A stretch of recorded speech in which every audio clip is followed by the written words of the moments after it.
May 1st, 2024 City Council meeting to order. Roll call, please. Councilmember Hannah, Councilmember Grummeyer, Councilmember Alleman. Here. Mayor Pro Tem Newton, Mayor Bash. Here. All present, thank you. Tonight we have a hard stop at 6:30, so we're going to try to get everything in if we can. If we have to bring it back, we'll do that. Finance Director, Lisette. There you are. Thank Knew you, that. Mayor. I was testing you. Well, Lisette and I are on this side of the building together, so we can kind of work together as needed. So thank you, council members. We're so proud and excited to present to you our 2024-25 preliminary budget. Mayor, as you noted, kind of the goal is for me to, I'm going to go through a presentation for you, and then we're happy to answer all of you and entertain all of your questions and thoughts, concerns, changes, etc. But my suggestion is we kind of hold them and let me kind of get through this. But yes, I do suggest a halt at 6:30 because we have an attorney coming for closed session that we want to get off the clock. Okay, so with that, I will dig right in. You want to be in charge of the PowerPoint? Okay. So we always want to start our budget presentations with our mission statement and vision that you've adopted for us.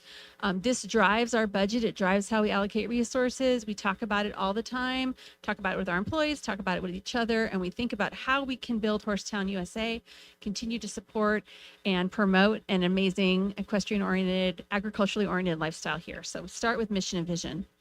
Then next, we talk about our strategic plan. In 2022, you adopted a strategic plan that really is a roadmap for us. We pull out that item, it's dog-eared in all of our desks, and we think about how we're doing on that strategic plan.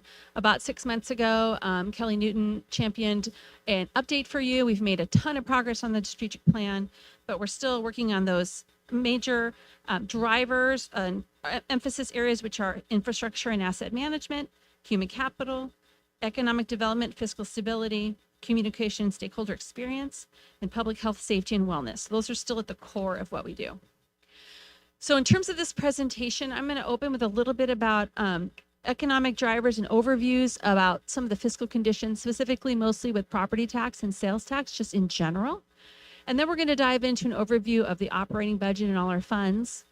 Then we'll look at your CIP, which is that back tab in your book, and just a couple notes about the future.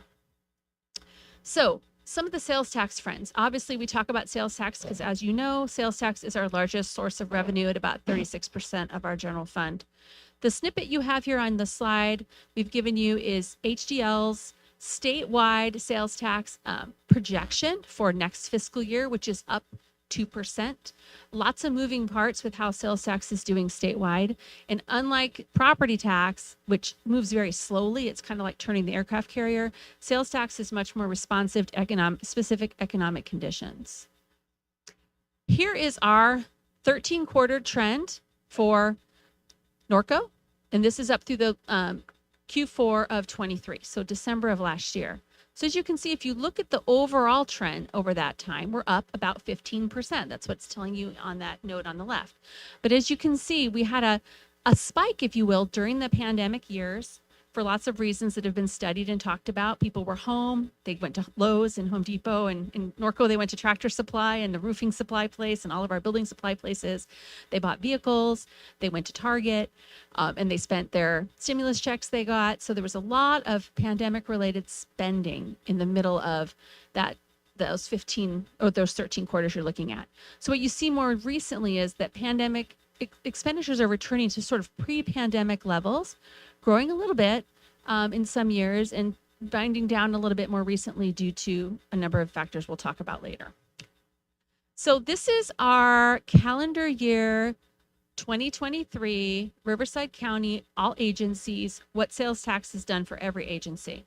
And so you can see Norco, we're highlighted down there at the bottom. These are sorted by actual receipts for that calendar year. So there's the second to the right column is actual receipts. The far right column is actually the more important column, is adjusted. But they've sorted this based on actual receipts. So in terms of actual receipts, Norco had the most decline in sales tax at minus 8.2 for the calendar year as a as compared to the prior calendar year. Actually, we were down about 6%. Adjustments are for things like when people pay their bill in the wrong quarter, like if Target doesn't make their quarterly payment in December, they paid in January. That throws the numbers. So HDL goes in and adjusts.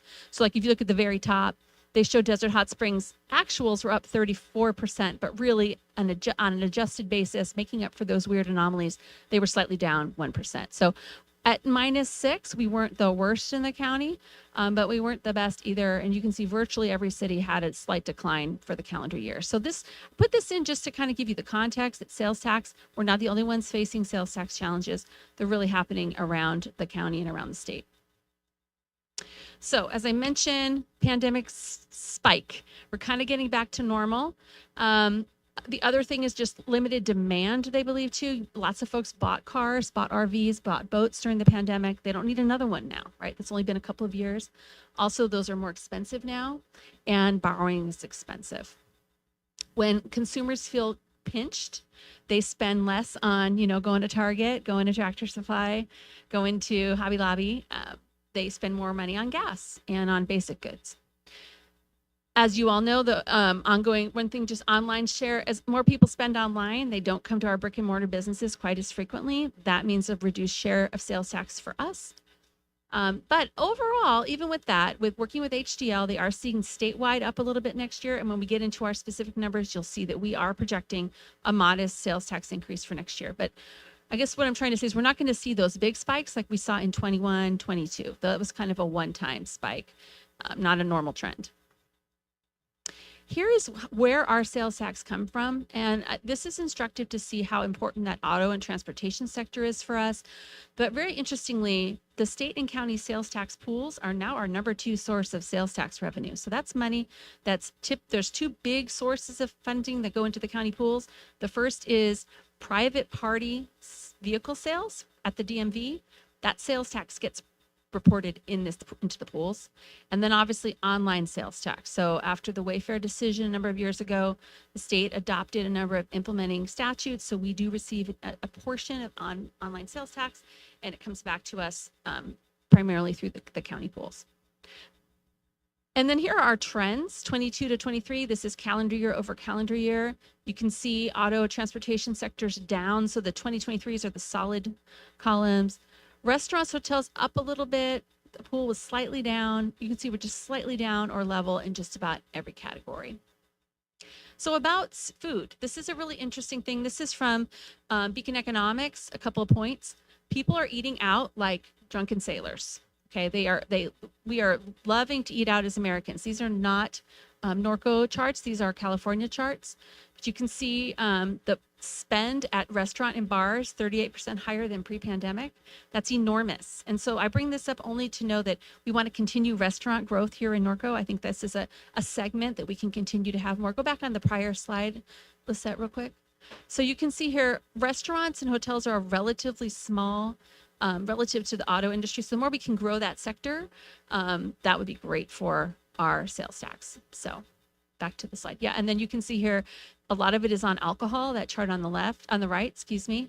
In 22, 23 alone, 5% growth in the alcohol with their meal. So, okay, and then I point this out to share where we are on a per capita basis with our neighbors. The green line, we talked about that last year. That's reflective of the shift of sales tax allocated to certain large retailer that changed its ownership structure. So those businesses those warehouses are now owned by an in-state entity. So that sales tax goes back to the place where the goods were located when they were purchased. So our neighbor Eastville has one of those warehouses, lots of goods in it. So they receive the sales tax that goes for those purchases, even if they are purchased by a Norconian or someone from Riverside or Corona. So they've received quite a significant sales tax shift, which came out of everyone else's pockets, by the way. And this is not their doing. This is a function of state law, and they're the beneficiary, and we are the losers. Okay, so that's just a big picture overview of sales tax. I'm going to do a little big picture on property tax. So property tax, as you know, we now sort of have 2 pots of property tax. One is what we'll call the ad valorem property tax. And then we also have the property tax the state pays us in lieu of VLF, or vehicle license fees.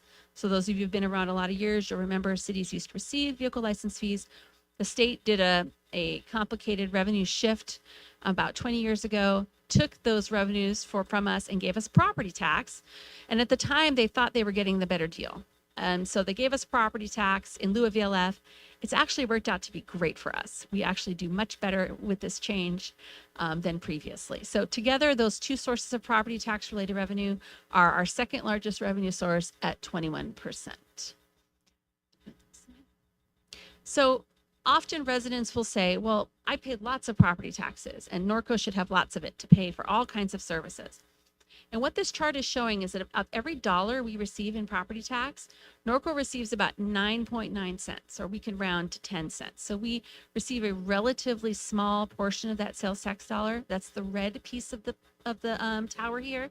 The red hatched piece is what we used to receive before the early 90s, when the state shifted that tax back to the state to pay for education. That's the Educational Revenue Augmentation Fund, or ERAF, known as the ERAF shift. So previously, Norco did receive quite a bit more property tax, but it was shifted to the state. This is showing our growth in our assessed value year over year in Norco. So Norco is highlighted here. We had really strong AV assessed value change of about $310 million last year. It's up to a total valuation of $4.6 billion in assets, real estate assets in Norco. Pretty amazing. That was about 7%. So strong growth across the county, and ours was about 7 and change. How does that compare to everyone else? This is ERAF adjusted. So this is based on that tower I showed you earlier. This is showing you how we relatively, compared to other cities, how much we get out of the dollar. So we're kind of about the middle of the pack at our 0.99 cents per dollar. Some other cities, predominantly these older cities, are getting a much larger share of the property tax, as you can see. So what about values? So residential property value is the main driver of property tax in Norco. So these numbers are really important to us. So two things. One, how much our house is worth. But then two, how many sell? Because as you know, their value is locked in. It can only escalate by 2% annually until that home sells, and the value is adjusted to the market rate, and the tax adjusts to market rate. So we've had really strong price growth through the years. And as you can look in this history, we've always had around 300 plus full value sales. So this is not counting repossessions or foreclosures. Full value sales. Oh, pretty strong until the recent years. So if you look, it kind of ebbed by about 100 in 2022. And then in 2023, we were down to 197, which is the lowest number of full value sales in this chart since it started back in 2009. So prices are still pretty strong. As you can see, average of 840, pretty darn strong. And the median's down a little bit to 780, but only 197 properties flipped. Residential. And go back real quick. So as of I think that's as of March, only 13 it had sold. So this is reflective. I know you guys hear this from the realtors. There's hardly anything for sale in Norco, right? For lots of reasons, people are just not moving. It's expensive to move because it's expensive to borrow. You give up your mortgage, you refinance at 3%, and you have to go borrow at 6.5 or 7. So there's just not a lot of movement in town. This is that same information, just in chart format. So we've had strong growth, tapering off a little bit on that price.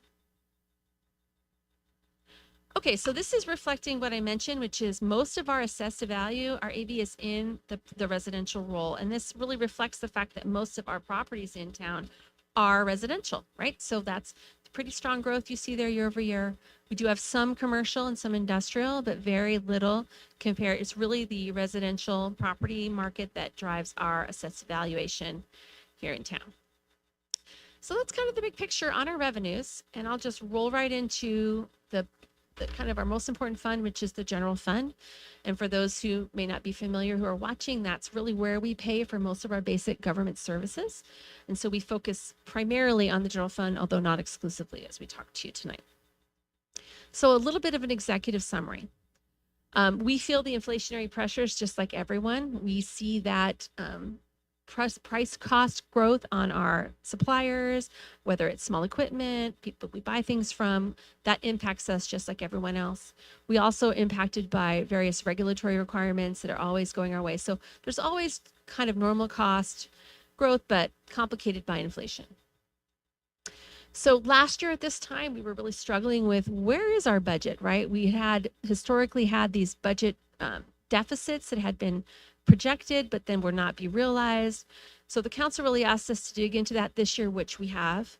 Our entire team spent time really digging in to see where we can be closer to actuals, both on the expenditure and revenue side, while still being somewhat conservative, but just not so conservative that we're not painting maybe the most fully accurate picture we can. So we've really done that this year. So overall, with those adjustments baked in, you're seeing revenue growth of about 6.5%. We feel like is a good place in terms of where we'll be on revenues.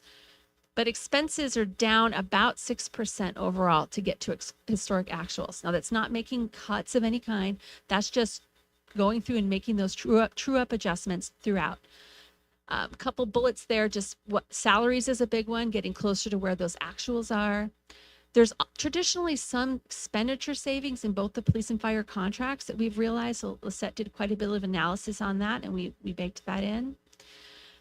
We have factored in the cost of CAL FIRE's transition to the 66-hour work week, but that transition is only for a partial year this year, and it's by CAL FIRE's reports to us, it's going to take them time to staff to that. So we've really softened that number down to be closer to what we think it will really be. And then every department really took an eraser and a pencil to their budget and scrutinized without to get to historic spending. So that was a really good effort this year. I want to commend the team. I know it took a lot of work to get that done, but that was great. So another thing in the summary side, our contract rates are increasing there. You can see for sheriff and fire. I'll get more into why the 66-hour work week impacts our budget when we get to that section. But what are we buying with this budget? Well, essentially, we're buying what we do today. So we have an amazing level of services we provide here in our community, and we're kind of staying exactly at that status quo with some modest adjustments here and there. In terms of staffing, the only significant change is converting one part-time position to full-time in communications. No other full-time personnel are in this budget. We've also included, we're assuming a new minimum level of backyard trail maintenance to be included within existing resources, something the council's brought forward to us.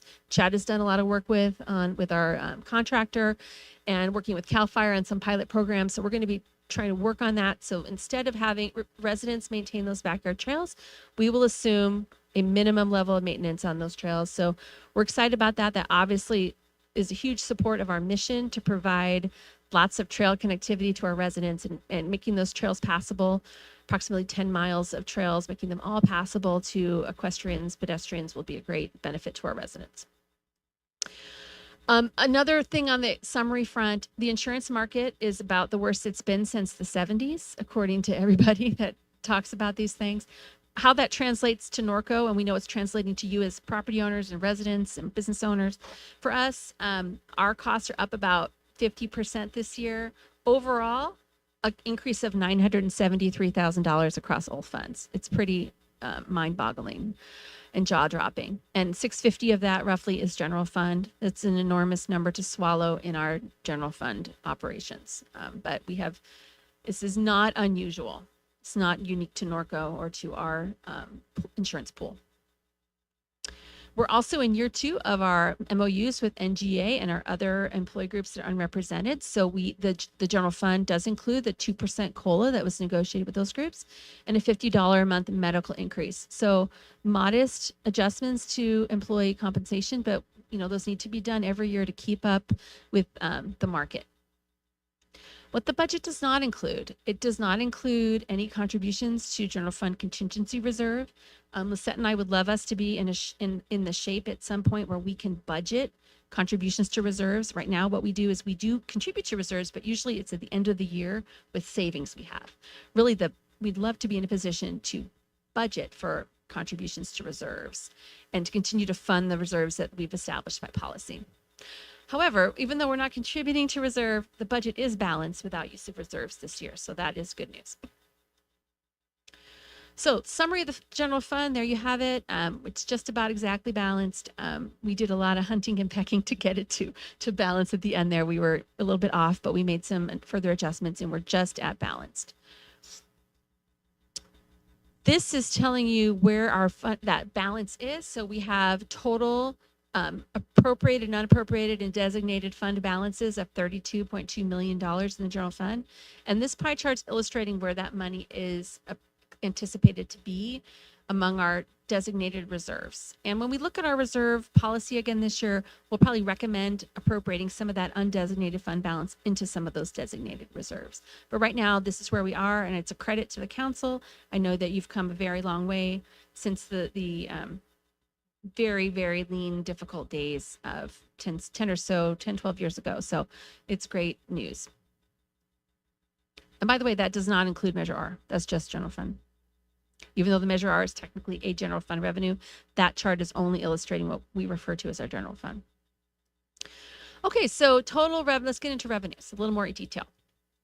We're projecting, as I mentioned earlier, about a 6.5% increase overall in revenues to 31 million. So again, we've adjusted to account for where we think we really go. If 6.5 sounds high, it's only because in past budget years, we had previously sort of targeted a little lower, but Lisette and I are very comfortable that this is a reasonable and not aspirational. It's a very reachable goal of 31 million. And in those key categories, a little bit of a slight increase in property tax. It's sort of sprinkled everywhere. Slight increase in sales tax. See some TOT increases with the opening of the True Hotel. We factored that in. We have some franchise fee increases. We've assumed the pending fee increases of 2.5% for community development you'll be considering tonight. And we have some increases in intergovernmental revenue. And this is interesting. There are some new state mandates that have been approved for reimbursement, primarily related to Sheriff's Department and domestic violence related and rape related costs. So those little revenues add up and we're seeing more reimbursements come in. So this chart, and Bill liked this chart because we added the percentages. So glad to have that in there. On the right, you'll see the percentage change year over year by category. So great chart, Lisette. Thank you for that. A couple notes here. If you see, let me pull my roller out. If you see the other revenues down 14% year over year, that is reflecting primarily the change in the billing arrangement with Waste Management. So they're no longer paying us to do their billing service. So that's recognized in that line item. However, it's offset to some degree by the increase in the franchise fee. So a little bit of a give and take there on that. Also in the penalty revenues here, you see it down a little bit. That's also related to the change in the billing with Waste Management. But overall, you can see reflecting there line by line where we are on sales tax and property tax, and the strong growth, still 3% in property tax in lieu. It's great. This summarizes our general fund growth. Again, in the middle there, you're seeing that little bit of that pandemic spike, we're calling it, then leveling off, but some steady growth. Not huge growth, but slow and steady. That's good news. But again, that middle spike, that may come again, but that's not going to be the norm for us. Just to kind of give you some illustrate for these in graphic form, you can see we're trying to recognize our sale, what we anticipate will be next year on sales tax. Everything else pretty moderate here. And this is that again with the dollars and the pie chart. So 36% in sales tax. Then if you add those two property tax pies together, that's our 21% in property tax in lieu, and those are really the major revenue sources for our general fund. Again, franchise fees, you're seeing those slightly up next year. Intergovernmental fines and penalties, pretty steady. Interest income, we did see an increase in that this year as a result of interest rates. So you saw we had shifted quite a bit of our fund balance into camp, which paid yielding about 5% all year. And when interest rates were low, our portfolio was yielding hardly anything. So we experience a little bit more. We're being a little more conservative for next year on those dollars. Community development fees, you're seeing steady growth here, both reflecting activity and also reflecting fee increases. And nothing else major to report here. So let's get a little more in sales tax. When we talk about sales tax, again, we're not talking about Measure R. In this case, we're just talking about the Bradley Burns 1% of the 7.75% sales to state sales tax. But we've projected this increase here based on HCL assumptions and kind of our experience here where we think we'll be next year. Property tax. So again, this is the 1% ad valorem. And it almost always increases, except maybe like if it's 2010, 2011 when real estate values crashed. But generally speaking, we see it increase. We also see that piece of the residual increment that's coming back to the taxing entities as a result of the dissolution of redevelopment. That's included here. And we're about at a 3% increase. Again, property tax in lieu and VLF. So don't let this tell the state, but I think they thought they were getting the better deal, as I mentioned. So when they did this switch, the property tax in lieu of VLF grows based on the city's growth in assessed valuation. And if you think about when this was done in the 90s, late 90s, around 2000, this was done really before real estate's values started spiking. Remember, real estate used to grow 4 or 5% a year. It was pretty dull. And in around 2000, it started to really, the yield curve for real estate started to go up. Well, that is the benchmark to which VLF is targeted for cities, or benchmark to cities. So we've had strong growth in assessed valuation. So we've had strong growth in property tax in lieu of VLF. Okay, other taxes. So this is our other taxes category. The biggest ones here are TOT and Prop 72. We did assume the opening of the TRU, as I mentioned to you previously, and we adjusted that down a little bit, but we are factoring that in. And then the Prop 172 money, again, that's a product of ERAF. When ERAF shift was done, the state shifted 1 cent of the Bradley Burns sales tax that was already factored in and allocated that to public safety to help backfill some of those public safety needs at the time. So we've got our estimates from HDL on that, and we just use that to pay the sheriff's bill. Okay, other significant revenues. Again, we've adjusted based on experience. We've also adjusted based on our new waste management contract, on franchise fees. Fines and penalties, pretty even. Those do vary just based on the amount of enforcement we're doing and how fines come in. And then leases are about level. With a slight adjustment based on the Silver Lakes deferral. So for 2024-25, they've got full entire year of the amount that was deferred back in during COVID. So it's kind of, you see a slight increase there. Okay, so key department revenues. Again, community development, we've baked in the fee increase. This one's always odd, especially because we're so small. You never know. We could see a big project come in. We could see them be small. It just depends on what we see come across the counter. Community services and facilities and maintenance, pretty flat. And then we continue to refine that fee structure with Ingalls Event Center as part of the fee study that we're doing, hoping to streamline, simplify that, make that easier for customers. So you'll see some of that coming down the pike. Other revenues, you'll see these here, just some slight adjustments here and there. And admin overhead, this is charges to other funds, paying the general fund for overhead services like the city council, city attorney, city manager, city clerk, finance, HR, IT, so forth. We're actually going to be updating that as we've already got that in place to update our cost allocation plan for next year. But for right now, we're sticking with the study that was done a number of years ago. So on the general fund expenditures, again, reflecting those, kind of combing through, trying to see what do we think we're really going to spend next year.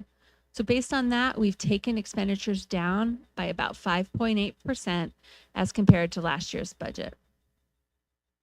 Where did we see some adjustments here and there? Well, CAL FIRE rates, let me start with sheriff's. Sheriff's contract is up at 4%. But again, we've adjusted that. We're increasing the dollars by 4%. We're only increasing it a little bit because we think we're going to realize some expenditure savings. Similarly, the CAL FIRE contract rates are budgeted with that 10% increase that's effective November 1st, but we've adjusted that downward. We do see salary and benefits coming down a little bit also, again, reflecting where we think we'll really be.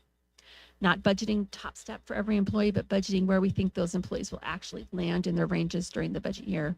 But of course, including the 2% COLAs for the applicable bargaining groups. That insurance cost are included here in our expenditures for the general fund and taking its portion, but also spread across all funds. The community development, you'll see a little bit of a blip down. That's because last year we allocated the full cost for the general plan update. So we'll carry that over. So that cost goes away in year 2, even though those expenditures continue. So you'll see a reduction in their budget. And then internal service charges are up slightly. We continue to invest in technology, keep up with cybersecurity, and we're just relying on it. So you'll see some uptick there. Okay, so these are the expenditures by function. You can see, how do we end up at minus 5.9 overall? Well, you can kind of see the big down is in community development. As I said, it's because last year we had a spike up for the general plan costs as a one-time cost. But overall, budgets are pretty flat or a little bit down, reflecting where we can make those adjustments. And here's the same thing, just on a chart. You can see we're right at about 46% of our budget is in public safety. Compared to cities who are doing their own police and fire, that's really great. 46% is great. I think if you went and looked at our neighbors, most of them would be in the 60 to 70% range on public safety because their costs are much higher. But we get the benefits of the economies of scale working with the Sheriff's Department and CAL FIRE and get great service at a much more reasonable price, but still is a significant portion of our budget overall. Okay. So this is graphing you the change in these various functions over time.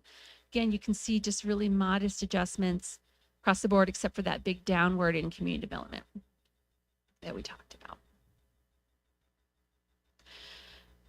These are expenditures by category. Again, looking at that same $31 million budget in general fund, but by category.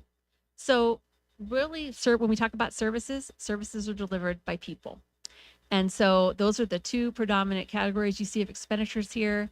About 28% in salary and benefits, which I can tell you is really excellent. I think, again, if you looked at the full service cities around us, you'd see that number north of 60%, but we're at about 28% salaries and benefits. And just about 52% other contractual professionals. So that's, we provide a lot of our service by contract, and it's a good, efficient way to do business.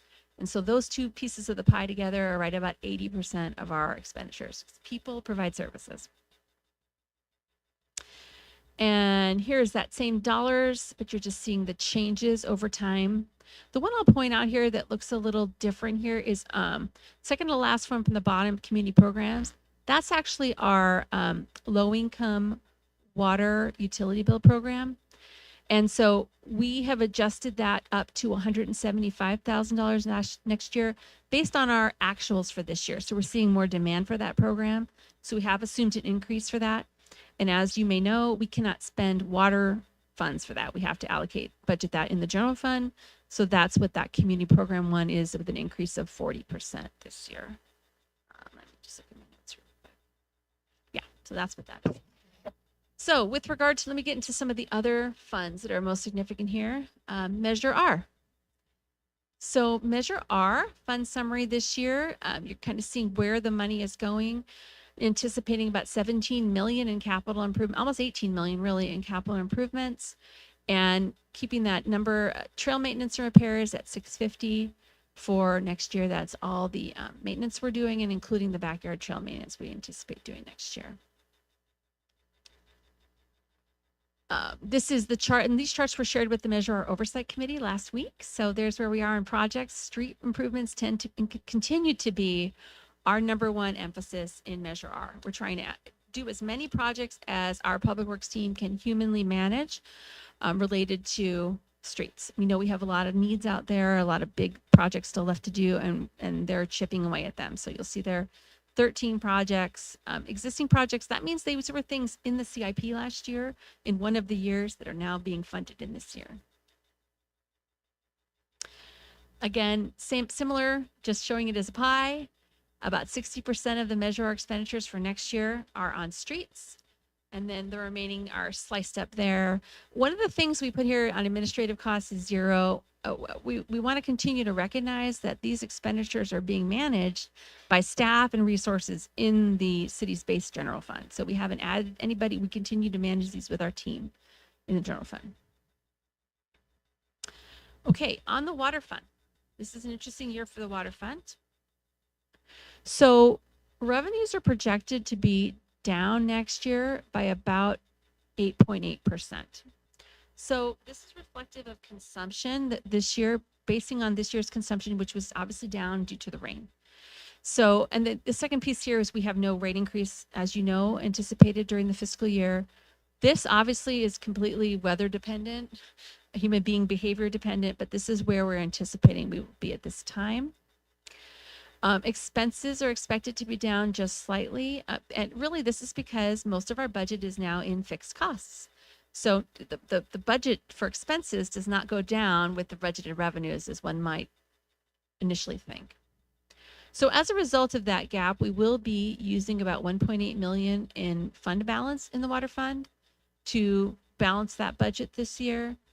That does leave an estimated working capital next June 30 at 4.4. So we still have some funding here, but we will be getting into fund balance this year to work the water fund.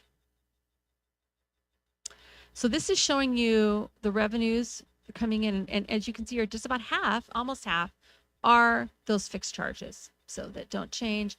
But the other half is just fluctuating based on use. And here it is in dollars. Water fund, like all our funds, you'll see these interest earning line items are high relative to the budget because we were good. We did see some significant interest earnings on our portfolio last year. You can see for next year, seeing water use revenues down and related other revenues down. This is showing by expenditure type. We do have a considerable number of purchased water and other utilities there at 51%. That's electricity, I believe. So again, salaries are a small component of our overall water fund budget at 16%. This is the same information, but just giving you in a percentage change year over year, budget to budget. So we've made adjustments where we can to try to see some savings. Salaries and benefits, of course, are always going to be up as people progress through their ranges, but overall slightly down in expenditures. Okay, sewer fund. Sewer fund is in a little different position as water fund, as you know. Revenues continue to slightly be above expenditures. You will see a blip in expenditures last year. That's reflective of, remember, that $3.2 million loan to the reserved recycled water fund that you made. So that shows an expense in last year. So when you look at these numbers, it might look a little interesting. So even this year, we're still showing an increase to working capital of $300,000. And here's where revenue comes from. Obviously, the bulk of it is just straight charges for service, and we still have that loan to the city of Corona that Corona is slowly paying back to us. Okay, and here's where you see in that expenditure budget, revenue budget, same dollars, just showing slight decrease in sewer revenues because sewer revenues are tied to water consumption. So they go down when water consumption goes down. And then here's our expenditures. Again, most of this is contract services. A lot of that's where you'll see RCRA. Salaries and benefits, only 14% of our expenditures. And I keep pointing this out because the question we get, it's those public salaries that are driving these costs. It's not in these cases. And then on the expenditure side, again, that minus 60% you're seeing there is the change from the year that had the loan to the recycled water fund. So that's why that's minus 60. And that minus 32 is a little bit of an outlier. That's the result. Okay, speaking of our recycled water fund, so excited to be moving ahead with our recycled water fund. This year, you will see the $3 million EPA grant that Congressman Calvert secured for the city of Norco. So just this week, we received the paperwork, and Public Works is so excited to be working on another federal grant to administer. So that's great. And we have also just yesterday, Chad submitted an additional request for another $3 million. Every additional grant money we can get can help buy down the rates, keep rates low, which benefits the Navy and other users. So really hoping we can continue to secure grant money for this. Expenditures of $2.7 million are anticipated. Some of that's for a small tiny bit of that is for the rate study. And then we're going to be looking at, we're doing some capital design already for the reservoir. I think first comes the reservoir, right? For recycled water. Oh, that's right. The booster station that the RCRA and JCSD are building for us. That's right. So doing well in recycled water this year. Okay, and then an overview of some of our other funds. So gas tax is, we have, as you can see, revenues are a little under expenditures this year. And that's actually okay. We can make up for that next year if we want to, or we can true it up in the middle of the year. We're just going to keep an eye on it and see where we go. But we could let fund balance be negative in the current year and just spend less next year. We made a note here that we're going to look at it during the mid-year. But we do have some traffic signal maintenance and repairs. We spend it on street maintenance, and we do have an allocation of salary and benefits here in the gas tax fund. MPDS fund. So we do have a little bit of revenue coming in from this, $133,000 a year, but we do have requirements under our stormwater permit to do certain programming. So that revenue does not cover those expenditures, and we will have to either add a general fund contribution or adjust expenditures at mid-year. We'll just have to see where we are. So this, unlike gas tax, where we can, those are one-time expenditures, these are ongoing expenditures here in this fund. And so we need to continue to watch this carefully. Okay. So that's just a very quick overview of the funds and where they are. So now we're going to talk a little bit about what's in the departmental budgets of significance. Again, in general, you're not going to see a lot of changes here or a lot to report here because it's very much in general, a status quo budget. But here's our org chart. And I don't want to speed too far past this, just to remind those who are watching that this org chart was changed a few years ago to take what was our community services department and create community services department and a facilities and maintenance department. Each have their own distinct responsibilities. And the council made this decision so that we can continue to make sure we're paying attention to our buildings and our parks specifically that had years and years of deferred maintenance as a result of the city's fiscal condition. So you took the action to create this separate department and to take action and to work on those things over time. And I think we've made excellent progress as a result of our team. We've got a super great team in that department along with all the others. So just pointing that out. Okay, so let's start with the most expensive people. Our sheriff's department. So budget pretty close to flat because we have adjusted by that historic expenditure savings. This is where we budget this law enforcement contract and some associated costs like our half of crossing guard programs. We have a station secretary we budget here and so forth. No significant changes. And of course, our wonderful citizens on patrol, we budget some expenditures for them here. Contract rate of 4% increase, we've already mentioned to you. And the other change here is the addition of one crossing guard for Highland Elementary School that does meet MUTCD warrants. We did a study on that by the city engineer. So that total cost is $20,500, which we will split with the district 50-50 for that crossing guard. Okay, CAL FIRE. So the CAL FIRE budget, again, adjusted down slightly, even though their contract is up because we are adjusting for historic expenditure savings. That does include NART expenses and emergency medical service billing expenses, all of that in addition to the base CAL FIRE contract. So let's talk about this addition of the transition of the 66-hour work week. So right now, all CAL FIRE statewide works a 72-hour work week, and that's a little unusual. Most of the city's departments are working a 56-hour work week. So really what that means is the average CAL FIRE fighter for his salary for the month is working 2 more shifts than their companion in a city fire department. So this has been something that CAL FIRE management leadership has been concerned about from a fatigue perspective, and also from a competitiveness perspective. So as part of labor negotiations last year, CAL FIRE and the state agreed to a transition to reduce that work week to 66-hour work week beginning November 1st, 2024. So ultimately, I think they would like to get to the 56-hour work week, but right now this MOU takes them to a 66. So again, effective November 1st, 2024. Now, the governor next week will issue their mayor revise of the budget. There is trigger language in their MOU that the governor can postpone this implementation. But the governor released several weeks ago kind of some early adjustments and did not touch this. So I would not bet that they make changes. I would bet they continue to move ahead with this change, but it is possible that the governor could roll this back 1 more year. But for now, we've assumed that we are making this transition to the 66-hour work week. So in terms of staffing for the Norco stations specifically, this means the addition of 1 captain, engineer, and 1 firefighter medic. So 3 personnel, total of 3 personnel to the floor. So right now we have 15 between the 2 stations. We'll go to 18 between the 2 stations.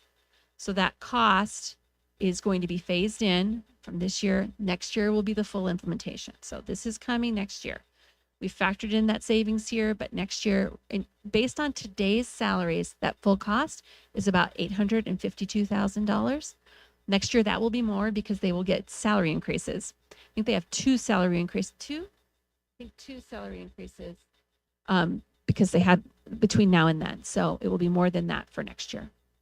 So just kind of putting that on the horizon, that is a cost that next year we already know we have to consider for the budget. Okay. Admin budget. So that's kind of your central departments, if you will, clerk, manager, communications, HR.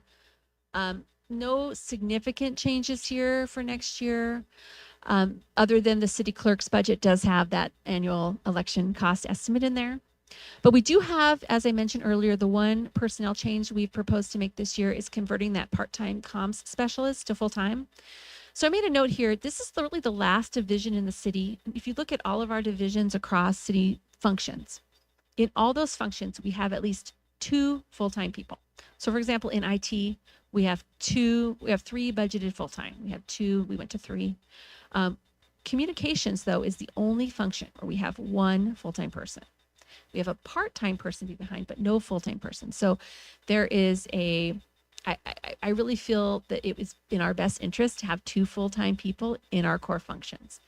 So in looking at how we could do this, the proposal is to eliminate the part-time position, create the full-time position. And then we've also worked on adjusting other contract services for services that can be done by this position once it's made full-time. So for this first year, that brings it to no net cost to the general fund. So no net cost this year, and then will also give us that full-time backup in place over time. It makes sense. I am not aware of any other function in our little basket of functions we have where we're in this spot. So this is a unique situation that I think leaves us in a good place. Okay, non-departmental. This is where we put expenditures that don't fit in anybody's box. Not associated with any department. This is down a little bit from next year. So again, this is where overall it's down, but it's up and down depending on the category. So you're seeing the increase in excess liability, perma-cost coverage here. You're seeing the increase in retiree medical for next year, about $100,000 or so. On the savings side, we had a downtick in our CalPERS UAL for the firefighters. So these are the former firefighters that are in a safety plan. Frankly, that just goes up and down. So this year's UAL is recognizing, 2 years ago's CalPERS great year of returns, right? So it's down a little bit this year. Thank goodness. That's really helping us. You see the increase in $50,000 to that utility bill subsidy for low-income residents. It's budgeted here. And then you see some reduction in professional contractual.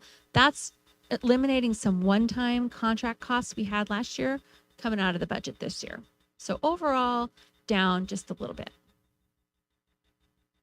Community development, this is planning, building, planning, building, code enforcement, excuse me. Down considerably, as I mentioned previously, because taking those one-time costs of the general plan out, that's the big change here. The other interesting plan change here we have, and Lisette and Alma and I were digging around in this to verify. So with the addition in, I believe 2022, the council approved the addition of a building official. Took a while to fill that spot, but now that that spot is filled with a full-time building official, we've been able to have the building official doing a lot of the plan check in-house instead of with our contractors. So savings is varied. It's been as high as $200,000, $100,000 to $200,000 per year since we've had that position filled. So that has ended up to be a good choice for lots of reasons, but this is one of them. Like I mentioned, we'll carry over that general plan cost from last year. And then code enforcement, you're seeing that increase because we are fully staffed this year. So we did have a vacancy. We had a certain person promoted to another function. Hashtag Sophie. So, but we've refilled her position now. So we're seeing that expenditure increase. Finance department, pretty flat. Just seeing the costs for our personnel, and then those budgeted, those every 8 to 10 year fee studies we need to get done have been budgeted in the current year. So those are taken out. Community services, and Michelle sends her regrets. I'm sure she's watching. She is very sick. So we're praying for you, Michelle, that you're getting your rest. So community services budget, again, reflecting those minor adjustments here and there. No reductions in services. We're not making any cuts here, just more accurately reflecting where we think we'll land. All of our amazing programs still planned for next year. You do see a slight reduction in homelessness services as a result of that second year of those grants. And then the Park and Rec Needs Assessment continues in the new year as an emphasis for this department.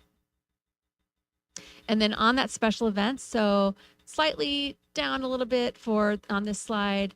And then you can see we're doing really well on special event donations. The special events team has been working really hard. And just want to outline again these amazing events we're doing in the community this year, including the Veterans Day, 10th anniversary of the memorial, special Veterans Day we're planning for November, the new Kathy Azevedo Spirit of Norco awards, just another great year of fabulous community programming. With regard to homelessness services, so you'll recall that we had secured a number of really great grants from the federal government and through the county continuum of care. Continue to spend down those funds through this fiscal year, and which I think we all agree has been a great program, with additional case managers made possible from those grants.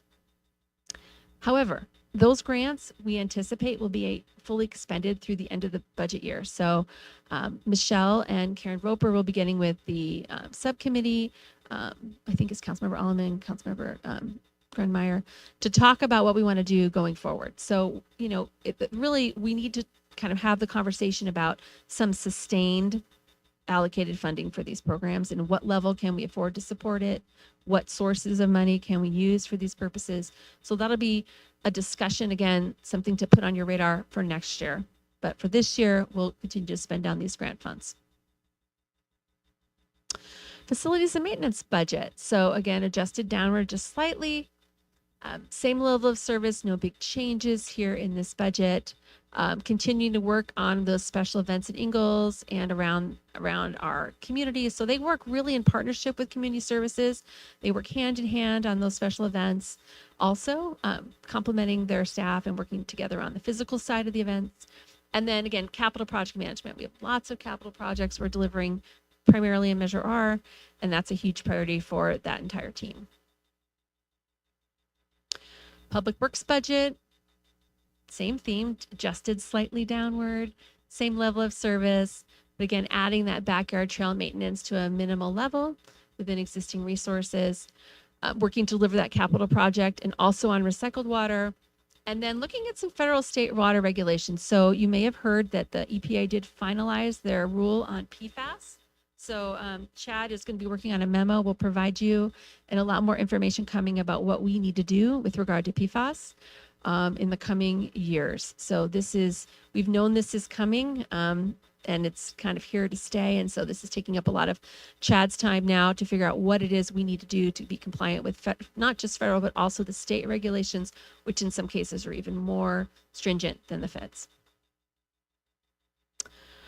Okay, so that is our operating budget. And then we want to roll into some highlights of our capital improvement projects, and then we will get into your questions. So, as you know, last year we were really proud to roll out our first 5-year CIP. And this is more of the same. So kind of a rolling 5 years to give you an expenditure plan, looking out ahead 5 years. So this year, year 2 becomes year 1 and we move ahead. It's a tab in your budget. It should be at the back tab. It says CIP if you want to follow along.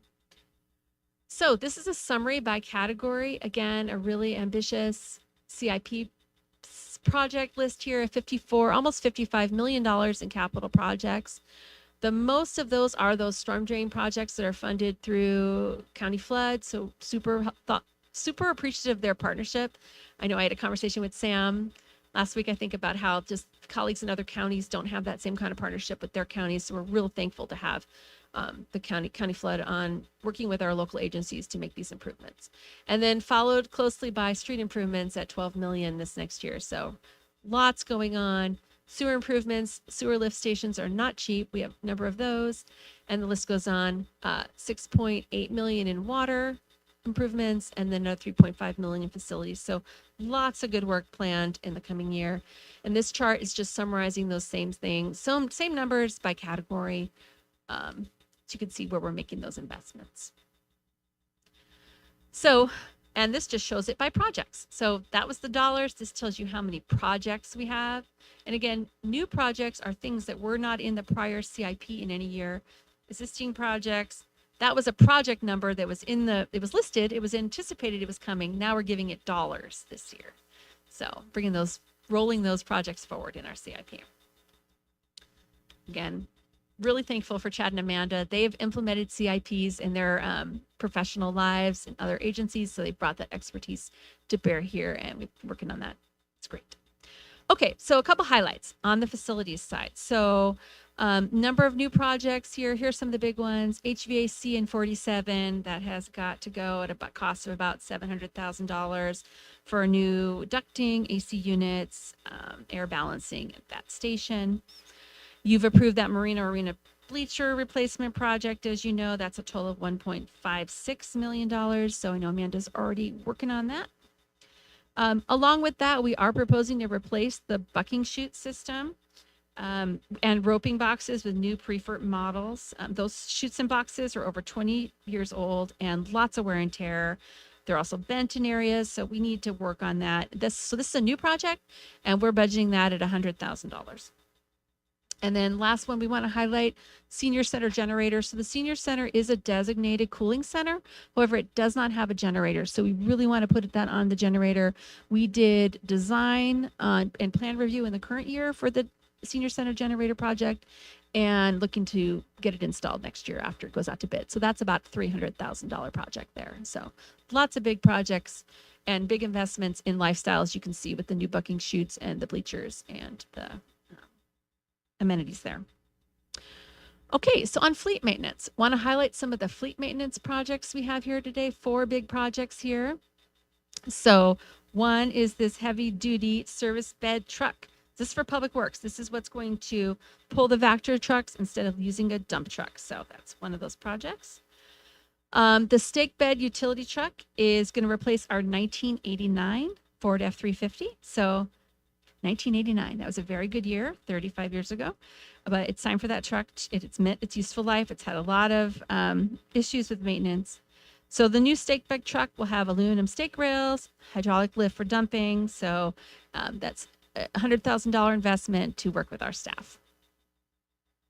The utility bed service truck is replacing a 2009 Ford 250 that we've had in operation 15 years. It does have damage actually to the steering column suspension, has been in maintenance an awful lot. So this is used by building division and has a utility bed where they store their, so they can really roll out and do repairs themselves. So we're going to replace that with an Ford F-350 with a utility bed. Again, that's a $100,000 investment. And then next slide, I want to show you some illustrations of this. This is coming out for CAL FIRE. This is their request, actually from our firefighters. They brought this to our attention and raised this as a service level improvement to add to our inventory at station 47, 57? 47. Yes, I was right the first time. A new UTV. So this is specifically made for off-road rugged conditions like in the river, Pumpkin Rock, to carry a patient and carry firefighters. It has all the emergency lights. It has GPS so that if a crew is here from out of town, they can find their way out of the river at night. They really feel strongly that this vehicle is something we can and need to invest in to improve service quality in these rugged conditions. We're having more and more of these kinds of rescues. And so this is at a cost. It's an outfitted Polaris. It's a Polaris with lots of emergency sort of amenities on it at a cost of $60,000. So those are the vehicles that we're planning to purchase this year. Yes, ma'am. Yes, sir. With that vehicle, the way it's set up there and that,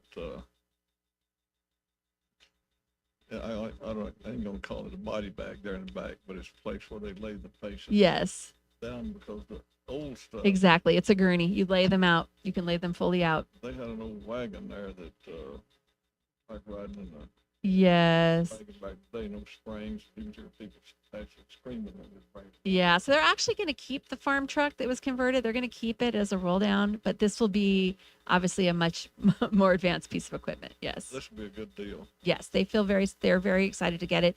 They actually tested it out. They borrowed one from Corona Fire and tested it out in the river. We wanted to be sure it would really work for our needs, and had a very successful test there. Okay, I'm rounding third, and then we really want to allow time for you. IT improvements. So the Ingalls event camera system, we have a temporary system that we installed for liability purposes that's working, serving its purposes today, but this is funding for a permanent system for Marino and Clark. It also provides this additional level of security. So that's a project at about $300,000. Security system upgrades are annual project. We're just always having upgrade security panels and fire system panels at various city facilities, 75,000. And then the structured connectivity, that's the system of wiring and cabling around the city. Matt is continually just clean up the spaghetti that's around our facilities and put us in good shape from the IT infrastructure perspective. Parks, so the new Parks Freedom Fighters Memorial, that is the ISIM Memorial, Freedom Fighters Memorial that the Veterans Commission is also being involved with. It will be installed at the Ingalls Veterans Memorial Plaza and funded through donations. So that's coming into the CIP here. We're also looking to finish the Veterans Memorial landscaping, the landscaping that's down below, that's west, I guess that's west of the memorial.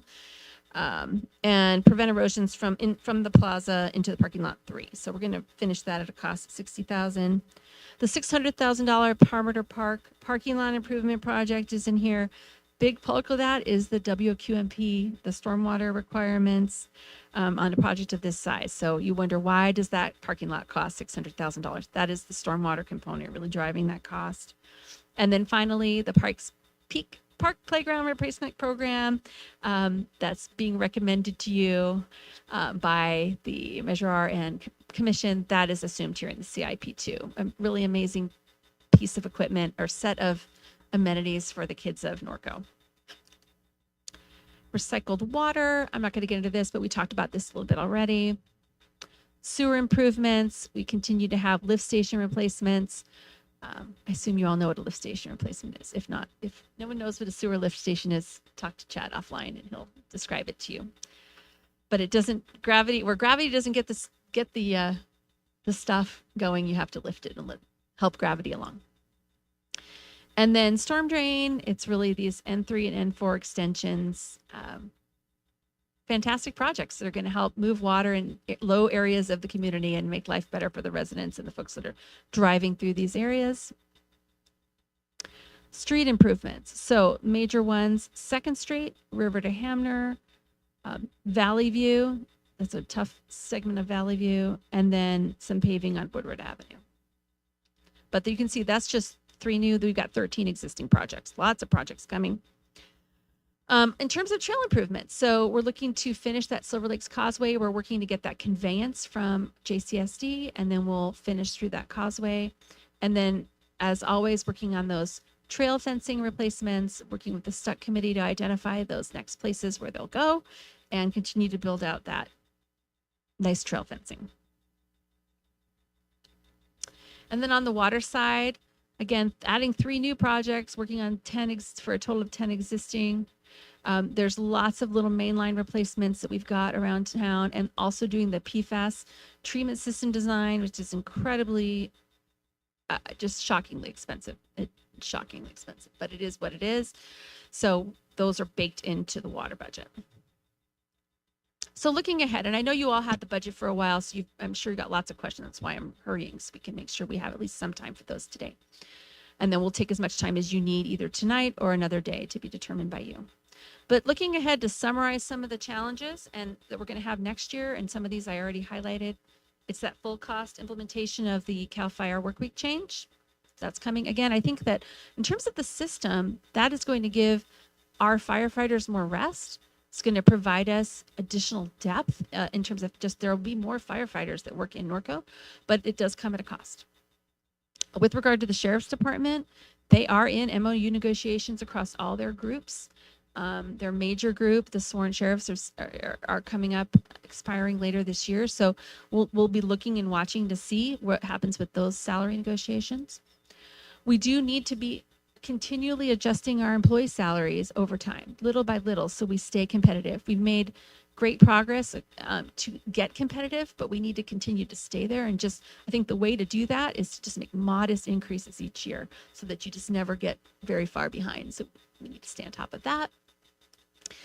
You know, our ability to grow sales tax is limited as those sites are constrained. We just spent time yesterday with Retail Strategies, our retail recruitment arm, and you know they're marketing our sites. There are people that are interested, but they're limited in terms of where we are on those. So that's just a reality. We're not going to see. We don't have huge sites to put the next floor and decor on, right? That doesn't really exist. So we have to continue to think about how we can grow sales tax in other ways. We need to look at stable funding for homelessness services, where that can come from. How do we do that? At what level can we afford to sustain that? And then we need to continue to build reserves for facilities replacements. All of our facilities are aging, including the one we're in that we built jointly with the school district more than 30 years ago. At some point, all of these will take significant reinvestments, and we need to today start thinking about how we put money aside for those so that down the line, those funds are in place for our successors. And then as we've talked about water rates, you know, we're going to need some ongoing increases. I know those are always challenging. We're studying those right now. Hopefully those can be offset by potentially some adjustments on the sewer side, but we do need to continue to make investments in the water system. This is, you know, central to keeping Norco. Norco over time is making sure that we have a reliable, sustainable water system. So all these things, also I want to just add this. This is Beacon Economics in terms of a recession outlook. I just find this interesting. So this is, I'm a big Chris Thornburg fan, and he is still keeping our recession outlook low. So that's good. But as you can see, so Beacon is the blue line. The average person projecting is much higher than him, as you can say, but he's been right.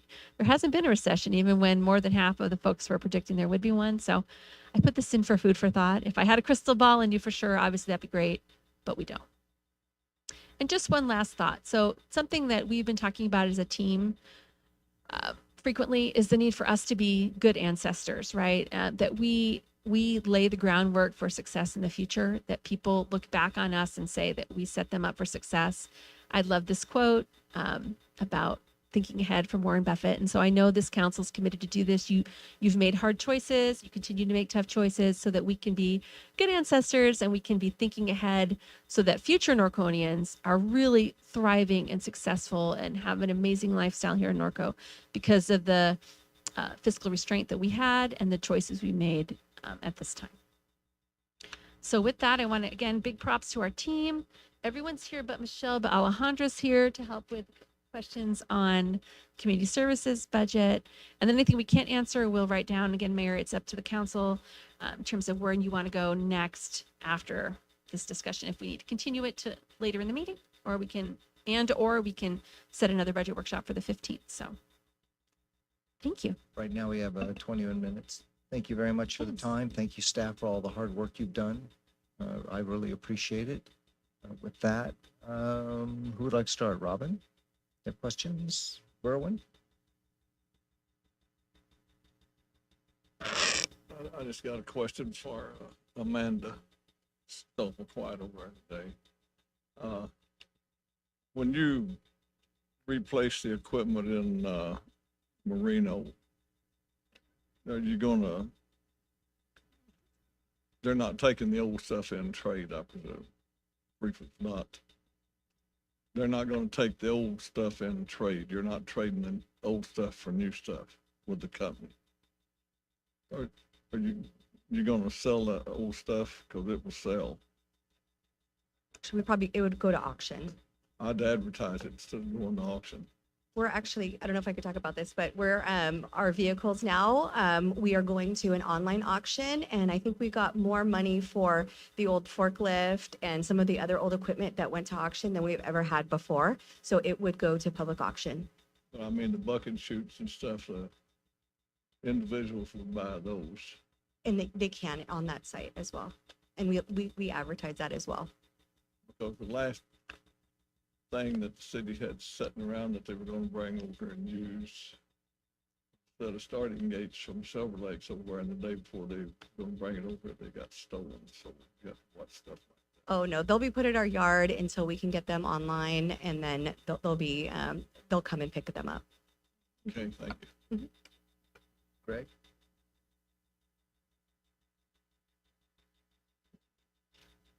Good evening. Lisette, thank you. Thanks all of staff for your work. I have two little questions. But first I wanted to comment that the questions I've asked previously this last week, thank you for your responses. I still need to dig a little deeper, and that's all into non-departmental, that report that you gave me. So my question is navigation. Under other revenues, states revenues are expected to slightly decrease due to the new waste hauler agreement with waste hauler handling the refuse building. Where could I find where the expenditures will be reduced? If we're no longer being paid, we're doing less work in the billing. So don't need to answer today. It's just like, or tell me how I can navigate to find where those expenses would also be going down. And then the last little one, same type of question on NPDES, which is always a loser fund, and we never come out ahead. That I understand. But under our revenues of 133,000, it states revenues are used to pay for services to mitigate stormwater runoff, street sweeping, and storm drain cleaning, etc. Street sweeping, storm drain cleaning is now going to be done by our waste hauler. So once again, where could I find those debits and credits? Okay, that's all I have. Other than that, thank you again for all your work. Mayor, if I may, Mayor Pro Tem, I think we can answer the first one. So with regard to the billing side, that's really a soft cost to us. That's our staff. So there's no corresponding reduction in that. We're actually looking forward to having that staff time freed up to tackle things that Lisette's team wants to be able to handle. So it's I guess, an efficiency improvement, would you say, Lisette? I mean, you want to add any? Yeah, so, the billing of the refuge is included in our billing of our water and sewer. So billing is still going to be, have to be done. So it's just probably less complaints that staff will be addressing regarding to refuge.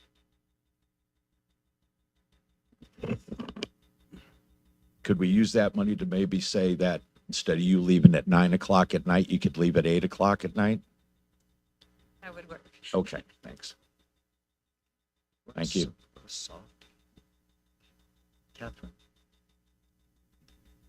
So I have a number of in the weeds questions, but I'm just going to follow up on those with staff after, because I wasn't able to get all my questions in before our workshop. But just a couple of the overarching ones in the mission statement, the page A10, when we talked about the trail fencing repairs and the backyard trail maintenance, where I couldn't find that in Measure R, or is that general fund? So again, we're working within existing resources. So there's no new allocation. That trail maintenance is all budgeted in Measure R. So that's where it Okay. is. Okay. Chad, you want to correct me, or am I remembering this right? It is a new request in Measure R for $50,000 beyond this. Originally we do $600,000 for trail fencing. We asked for $50,000 through Measure R, which they've approved and recommended council to approve. Basically what that is that, as we have explained, it's two things. One is a portion of that money is being used to replace the dramatic amount of fencing that's getting damaged all the time.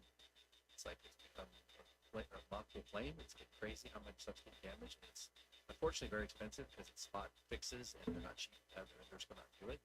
And the other aspect is we wanted a little bit of money also to help work on these backyard trails and do low-level treatments to get rid of the debris and materials, and then keep the maintenance up. And that's in combination of using CAL FIRE and their team to remove the debris, and then have NOVA come in and do very low-level maintenance of keeping it maintained by basically almost their recommendation is just keep the weeds mowed very, very low, so that you have a little bit of root growth in there that helps keep the soil stabilized. Instead of going through and doing complete rehabs, spending a lot of money, let's just at least get them cleared and free. Once they're cleared, then we can work on some of the encroachments and those kind of elements. So, and we're not putting a specific timeline on this because CAL FIRE has other demands of their time. So we will use the CAL FIRE teams as they're available. So our goal kind of artificially is about 18 months to try to get through the whole system of backyard trails, maybe getting cleared. But that'll be entirely dependent on how much CAL FIRE is available to use their resources.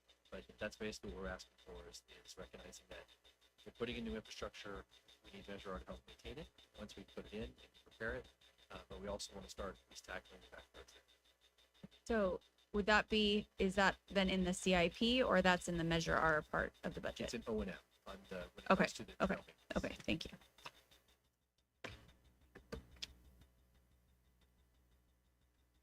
I have two more.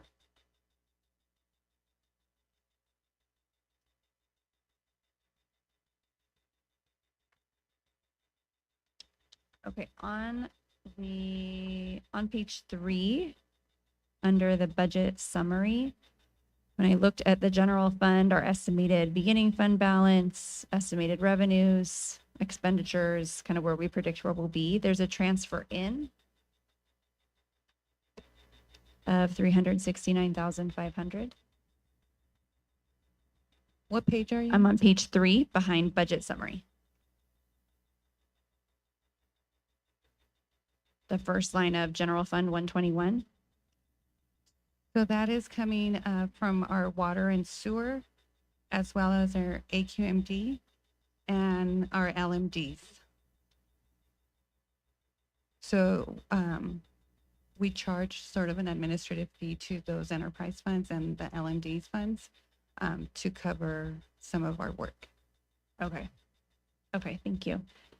And then my last just kind of overarching question is on page A25, talking about the water fund budget background. And I know we've had this discussion many a time, but just to check in and see where we are in terms of our reservoirs and our storage, and looking at how we're trying to use our water that we pump to kind of offset this issue that we've had with the take and pay, having to, set up and purchase. Are we doing any better? Are we looking at doing any better? Or is it just, we're still in the same spot? We are kind of in the same spot only because now, unfortunately, it's gone to the negative for us because with these new EPA rules that just came out, the levels that we have to treat or blend for PFAS are extremely draconian. We have to treat we have to go through the process of, and I'm still trying to determine with the state whether or not they're going to allow us to continue to use the water as we have been, or we have to shut them off to which in our budget, that's why you see a little bit higher expenditure is because I may have to just purchase all water for the next year until we potentially get a treatment plant addition to our existing treatment plants. The goal is just treat that existing plant with new treatment methodology to remove that. And then the other thing that the states recently told us is that we currently have a fluoride exemption. The states, the federal EPA level for maximum for fluoride is 4 parts per million. State has theirs at 2. We've had that for years. We've had an exemption for 10 years almost. They basically said they won't give us another exemption. We have to get down to 2. Our average is about 3, just it's natural fluoride.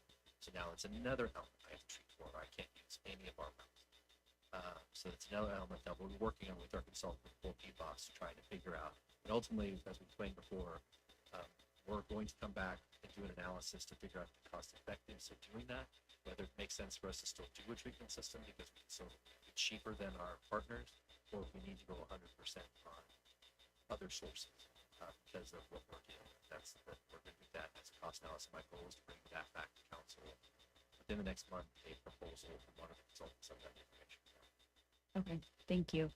And then lastly, on the page before that, A24, talking about the fund balance trend, discusses in prior years contributions to reduce the amount of unfunded accrued liability for retiree medical insurance. And we have 2 trusts that we use. And I know that there was no money in the budget that we set up to be allocated to any reserves, but is that going to be coming back to us to look at allocations for that after the budget is set, or is the recommendation not to, is there a recommendation, or that's coming later? So we have included our pension contributions. So we do have, if I recall exactly, it's about 300,000 in the general fund, 50,000 in water, and 50,000 from sewer to contribute to our pension. We no longer contribute to OPEB. Okay. We sort of switched that since our OPEB trust has about 13 million. But we have our other trust, correct? We have 2 trusts. We have Right. 2 trusts, one for OPEB, one for pension. Yeah. So the pension trust contribution is still budgeted, but that's not reserves. So, but that is a financial planning tool we're using, but that's not what we mean by reserve. Where is that? It's in A non-departmental budget. Okay. Because I missed that. Thank you. Thank you. Thank you. I just had a couple of questions on some of the information in the presentation and the report. I realize we don't have an agreement with Local 606, but can I get some reasoning on why we wouldn't put a cushion in for an entire year for an adjustment on that? Yeah, it's a judgment call. We just elected not to because we just haven't settled, but we certainly could. It would go, their costs are primarily not general fund, they're primarily to water and sewer. So we could make that adjustment if that's something the council wants us to do. And then the other question that I had, there are a couple places in the report where it talked about there were slight cases where things were negative and the comment was made, well, we'll look at that at mid-year. We'll look at that at mid-year. Is the intent so that the council is presented a balanced budget tonight, or is it because we're looking or hoping that revenues will be up by the time we get to mid-year, so it'll be a little softer blow? Like, what's the reasoning behind that? On the funds that we are saying we'll look at mid-year to determine, it's not in the general fund. Those are Okay. different special revenue funds, such as the gas tax and the NPDES. Right.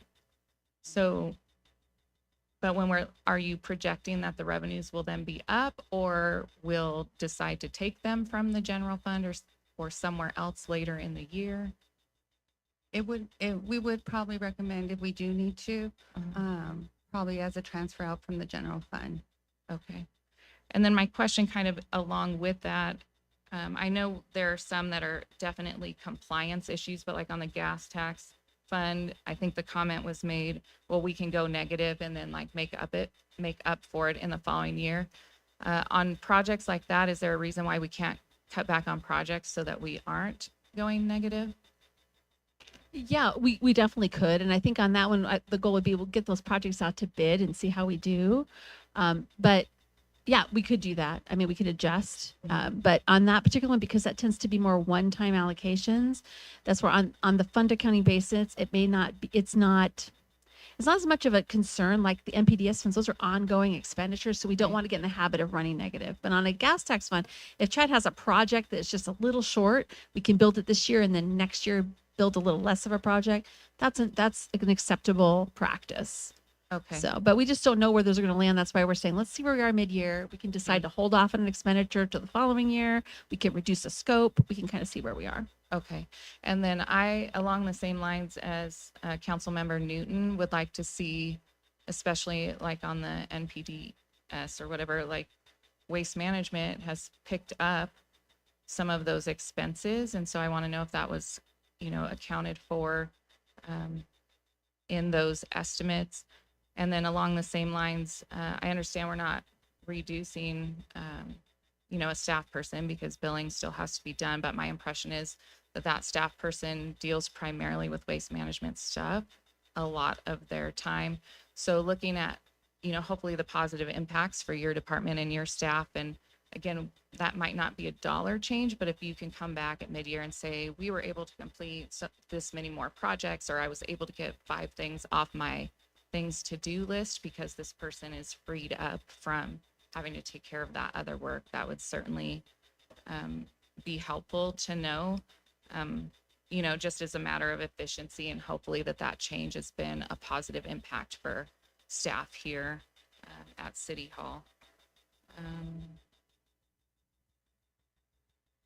And I think, one other question. So on the slide where it talks about projected general fund expenditures by major category, we'd have the contractual and professional services. About 13.4 million of that is public safety, with 2.8 in the other. Can I have just a super general idea of what that $2 million under professional and contract services, or just tell me what page and I can dig through that? Again, just because, I think the general impression, and I'm just speaking in general terms, is, oh, that's public safety. And I get it. They're a big portion of it, but that's a big chunk of contracted and professional services. What page are you on? I'm may I ask? in your slideshow. Yeah. There's no numbers on it? It's page 20. Well, it's slide 45. Slide 4. Thank you. And again, it says contractual services, like 16.2 million. And then later in your presentation, sheriff's 7.8, fire's 5.6. So I'm a little tired, but hopefully my math is correct. That's about 13 million. So If you go to the budget book on page 13, at the bottom, it does have the 16.2 total for the general fund.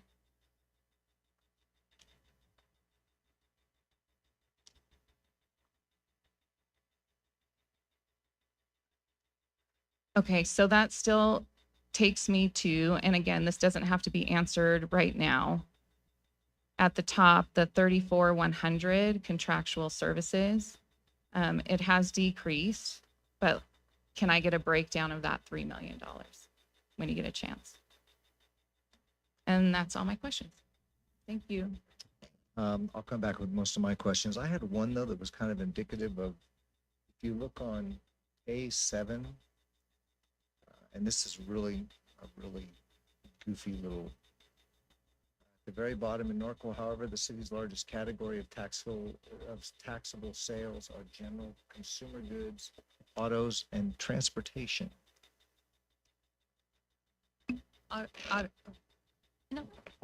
Yeah, HDL classifies a certain category as autos and transportation. So So that- there's a whole, all through this, there's like, I thought maybe like it was like an old report that you just didn't want to change the language or something. No. Well, it's just like they classify restaurants and hotels together, but actually our hotels generate no sales tax. So, but they lump them.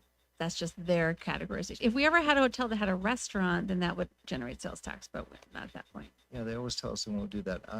The one thing I got from this, just the takeaway, and then we will go to our closed session, is we must, years ago, we diversified our income because we lived and died on the auto mall. We've got to find at least 2 new types of business in the city of Norco. And I don't know what they are yet. We need to find another source of income somewhere, a couple of them. And I think that it may be the Hamner Avenue Gateway. I just don't know. But we must find something, because if we have an economic downturn, I mean, we've tried to design it that if Hobby Lobby goes down, Tractor Supply will do well. If Tractor Supply goes down, maybe the auto mall stays employed. I mean, we've tried to do that. So I think that we need somehow to find 2 more very diverse type of businesses, whether it's some kind of restaurants. I don't know what it is. And with that, if there's anything else, nothing else? All right, we will adjourn to closed session. Mr. Mayor, going into closed session on anticipated litigation, 2 potential cases, and conference with real property negotiator.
We will now reconvene the City Council May 1st, 2024 meeting.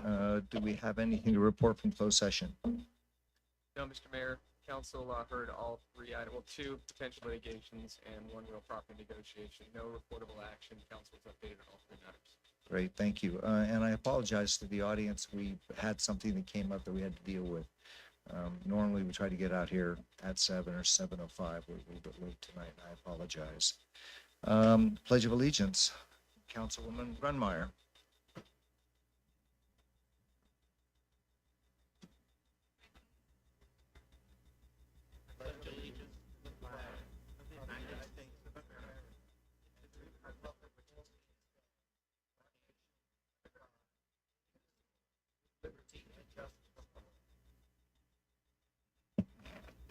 We now have Pastor Robert Vega.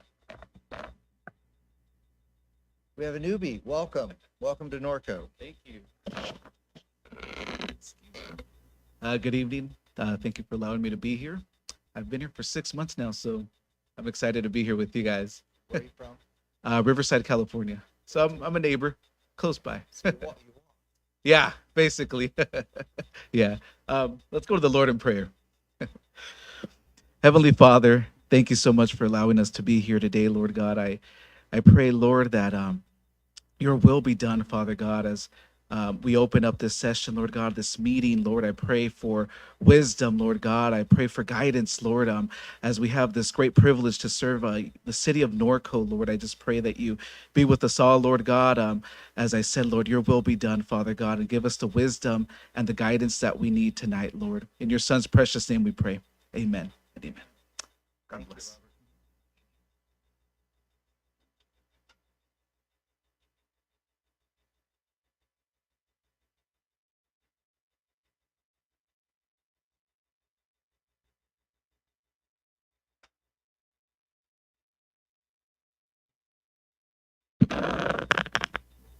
Sounds like so tonight we have a couple of proclamations. Tonight, the City Council is recognizing May as Building Safety Month by presenting a proclamation that recognizes the members of our Building and Safety Department who have contributed to the development of the city of Norco. You know, unless you travel to other countries, you don't realize how safe our different departments keep us. I've stayed in some places that if a strong wind came along, it might blow down. So who am I going to present this to?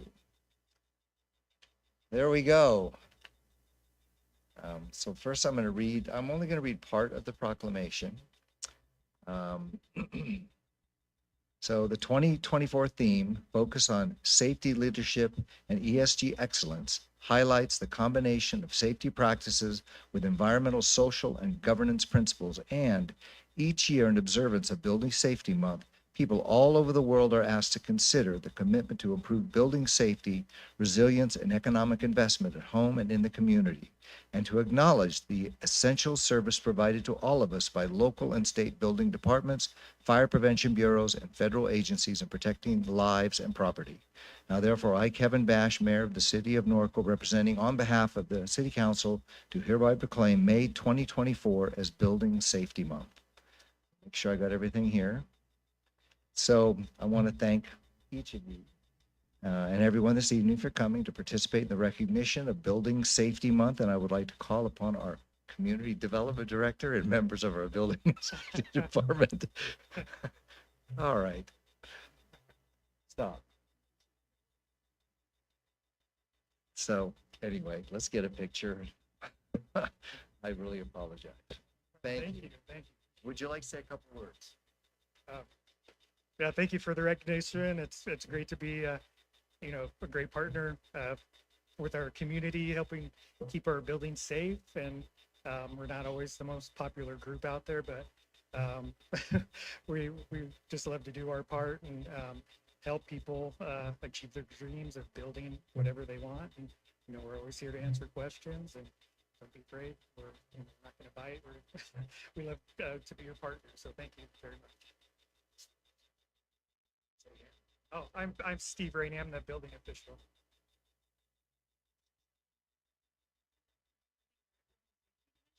We do our best to keep our community safe in terms of building. And like Steve was saying, feel free to stop by, say hi, and ask any questions. So we thank the community, we thank our staff as well.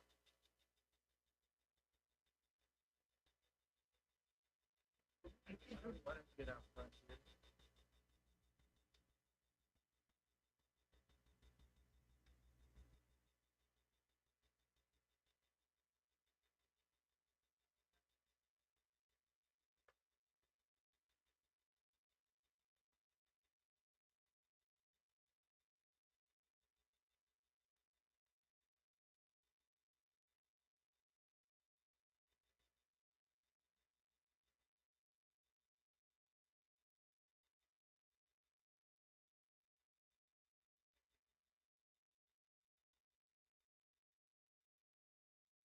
All right, I'll try not to mess this one up. So we have another one.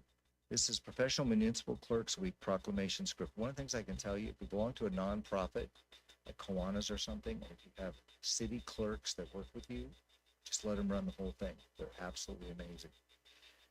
That said, the City Council would also like to recognize the first full week of May as the 55th Annual Professional Municipal Clerks Week by presenting a proclamation that recognizes all the members of our city clerk's office and the essential role they play in contributing to the citizens and local governing bodies of the city of Norco.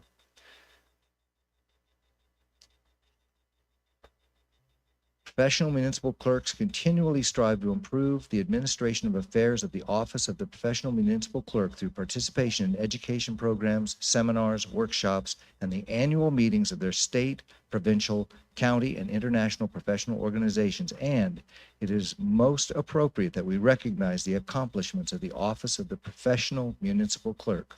Now, therefore, I, Kevin Bash, Mayor of the City of Norco, on behalf of the City Council, do hereby recognize the week of May 5th through May 11th, 2024 as Professional Municipal Clerks Week. I want to thank everyone for coming this evening to participate in the recognition of the Professional Municipal Clerks Week, and I would like to call upon our own city clerk, who, by the way, sidelights as a comedian. I hope you don't, I wonder if you know that. She's actually really funny when we close the, Anyway, and members of our city clerk's department to accept the proclamation.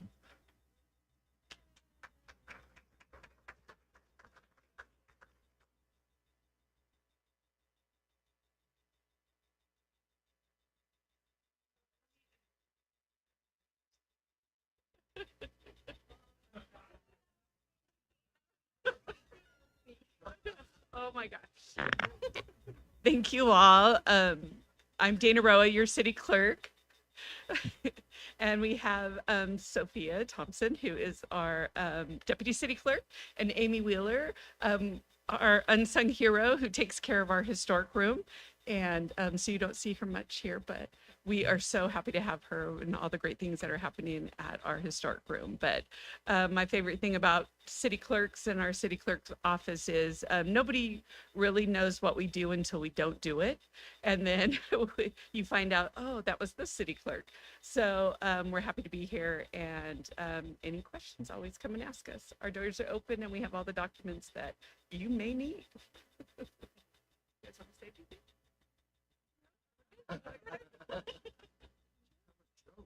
No, I tried.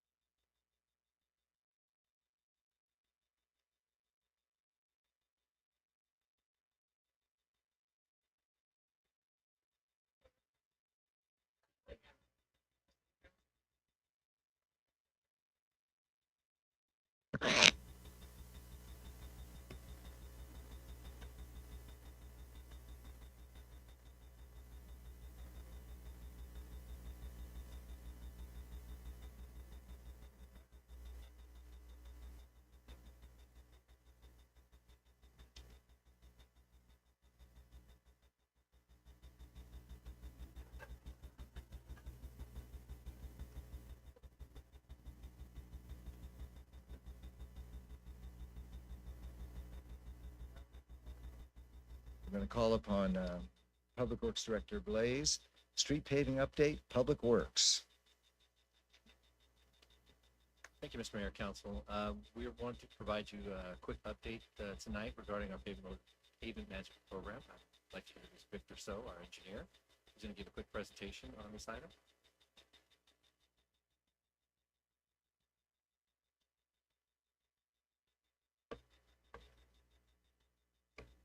Good evening.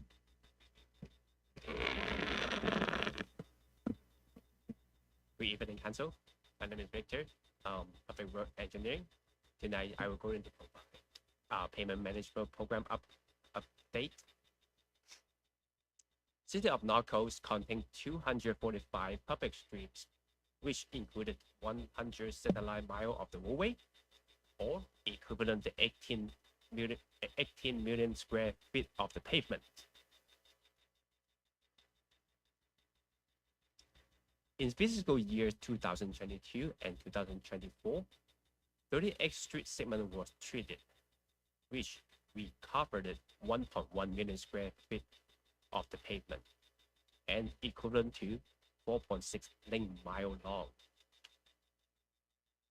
Since 2016, 43% of our street has been treated, which is translated to 189 street segment has been improved. Per the chart below, the total 111 segment has been resurfaced with slurry seal treatment, and we have the 34 grinded and overlaid. 19 we have an overlaid. Also, we have the 22 segments reconstructed and 3 widened. Since 2016, past 8 years, we has been invested over $31 million on our street network. Those street improvements mainly funded by Measure R, Street Improvement Fund, Measure A, and SB1 Road and Maintenance Fund. Up to now, we has been spent approximately $25 million on those 189 segments, and we have the about $6 million for awarded and upcoming street improvement project. All right. Last, I'm happy to answer any question you may have. Any questions? Robin? Catherine? No, we just always love getting good news about streets. So thank you for the update. Erwin? Greg? All right. Outstanding. Thank you. Thank Thank you. you. Next time somebody writes that we never fix any streets, I'm going to give them this report. Thank you. All right, moving on to city council reports and regional boards. I think Robin's first. Yes, thank you, Mr. Mayor. Nothing to report at this time. On April 18th, I attended the Northwest Mosquito and Vector Control District Board of Trustees meeting, and we are looking at putting together our strategic plan. And one of the important pieces of that is looking at where right now we have gaps in our territory, because as we know, mosquitoes and vectors, they don't care about boundaries on paper with local JPAs. So we're going to be coming up with a plan for how we want to address that and possibly incorporate some other areas, or if we're looking to grow in the future, to make sure that we're protecting the public health of all of the cities that we serve. And then it's not on here, but on another note, both Councilmember Grunmeyer and myself were at the Blue Star and Gold Star Mothers Luncheon this weekend. And I sent the information out to the Veterans Commission, but just wanted to publicly state that there is a information meeting on Tuesday at the Corona Elks Lodge at 2 p.m. for Honor Flight Southland, which is an organization that works to safely transport American vets to Washington, D.C. to visit and celebrate at the memorials built in their honor. And the priority right now is for any World War II era or Korean War or Vietnam War era veterans. So if you know of anyone who fits that description, I can post the information, or our city clerk has the information, or anyone on our Veterans Commission has that information as well. So that information session will be happening on Tuesday, and all the expenses are covered. And then for any veteran who, would like or needs someone to accompany them, some of those expenses are covered as well. So a family member or a caretaker can go along with them to make sure that they can make it. Thank you. Thank you. Councilman Hannah? Nothing to report at this time, thank you. Mayor Pro Tem Newton? Thank you, Mayor. Last week attended the LAFCO meeting. Not too much to report from that. Primarily budget workshop. About it. So I had to go to a whole bunch of things, but some of the important conversations were with Councilman Hemingway, Councilman Condor, and a really important conversation with Clarissa Cervantes, who was completely on board. I have to tell you, every time I talk to her, I am so impressed with her. What she is going to be pushing is she wants to know exactly what the fire danger is. And one of the things that she told me is that her own fire union, the head of that, and I believe her fire chief, they are willing to write a letter supporting what our own fire people have said. So anyway, that meeting's going to be coming up. I was a little nervous about Steve and Chuck because they asked a lot of questions that we keep answering. We keep saying, no, that's not the facts. But at this point, it's really up to that city council if they're going to do the right thing. So we'll sort of see what's going on. The next thing that was really, really important was the Inland Empire Innovation Summit Naval X Tech Bridge. Right in the middle of our city, we have a major avenue for businesses, one, to incubate, but also to have access to federal patents. And one of the things that I've been talking to Lori about, and I think I've also talked to Greg about it also, is maybe we can make Norco a tech hub. In the last meeting we just had, we talked about finding ways of creating more commerce in the city of Norco that didn't impact our lifestyle. There might possibly be an answer to that. And then finally, the most fun I had, and I wish I'd taken a better picture, but the upper top left, I went to the CNUSD annual Festival of Arts, and I got to pick. And one, I got to give a big shout out to poor Kelly, because they said, Kelly, they meant I had to bring my own ribbon. So she, like in 20 minutes, came up with that incredible ribbon up on the upper left. You can't really see it, but the reason I finally chose that one as my pick was because every time I walked by it, I couldn't keep my eyes off of it. And then my second pick was the vase in the middle. But this was an amazing event, an absolutely amazing event. And I was so impressed with the artwork that these kids were coming up with, and then the music that was playing. And then I went over to the YMCA's 50th anniversary, and that was another amazing event with just hundreds of people showing up. So that's kind of what I did. Let's move on. Moving on to the consent calendar. Are there any members that have items that they would like to pull? Oh, I'm sorry. God. You know what? Deep breath. This is one of those nights. So moving on to 2 public comments. Do we have any public comments? Yes, Mayor.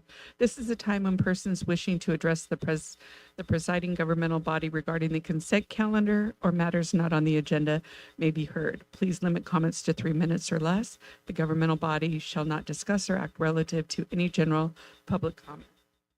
And the first speaker is Mike Williams, and he did leave a handout that you should have in front of you. Good evening, Mr. Mayor, council, staff, residents. Appreciate the opportunity.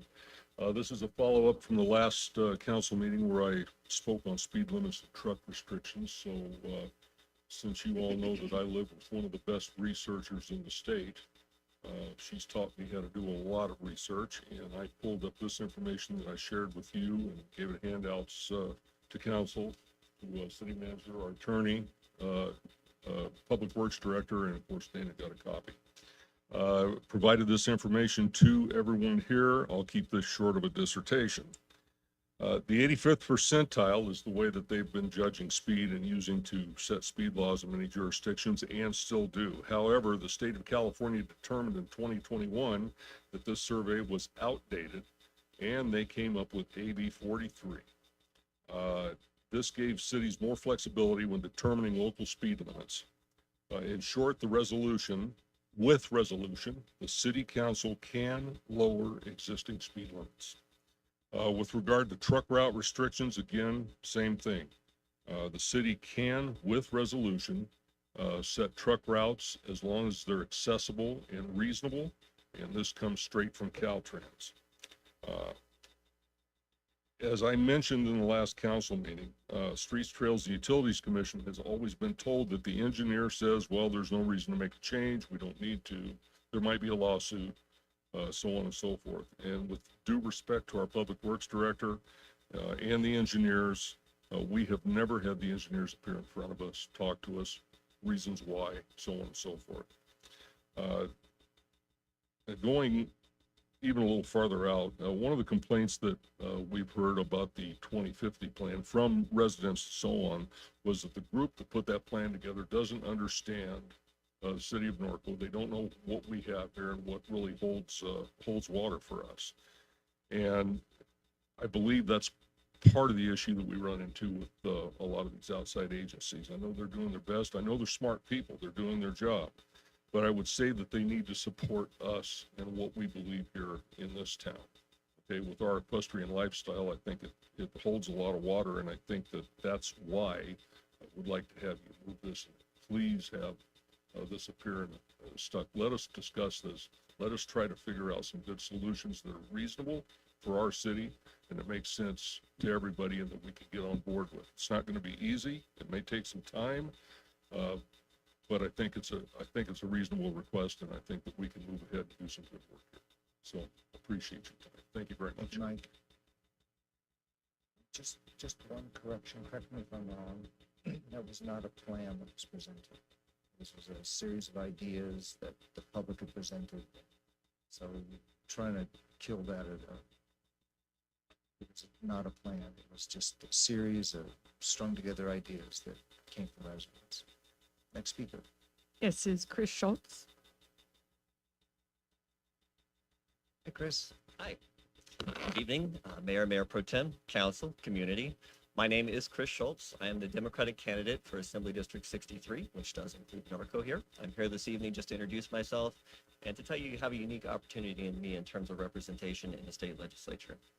I had the opportunity to be a part of the Horse Week Parade. Had the opportunity to serve with a couple of my campaign volunteers in the kitchen for the chili cook-off, and I was back for the quarter dip. These things make a lot of sense to me. I am originally from southeastern Wyoming. I grew up on a farm. I spent a good portion of my formative years behind the wheel of a John Deere tractor, behind the wheel of a loaded farm truck, other large implements. I weld, I work on my own cars. All of this stuff makes sense to me. And when I come to Norco, it feels a lot like home. If you're asking, do I have the goods or not? While I was participating in those events, I saw a lot of youth walking around in blue t-shirts that say Norco FFA. I spent my high school career as an FFA member, doing any number of things from ag mechanics to livestock judging. So what you have here is something that's unique. It is something that makes a lot of sense to me, and it's not something that folks without an ag background are going to understand. These days, my parents still own and operate a farm on the Wyoming-Nebraska border doing dairy quality hay and grain corn. So still in that. Once in a while, I still jump in the tractor or behind the wheel of swather or pick up some bales and move them and things of that nature. I'm going to say one other thing to you that usually isn't something you associate with somebody who's got a D behind their name running for office. Even though I kind of understand where your traditions and your people and your values are here in Norco, I will never be the expert on Norco. You as duly elected officials and the people of Norco will always be the best at judging the interests of what Norco needs. So local control is an important thing to me.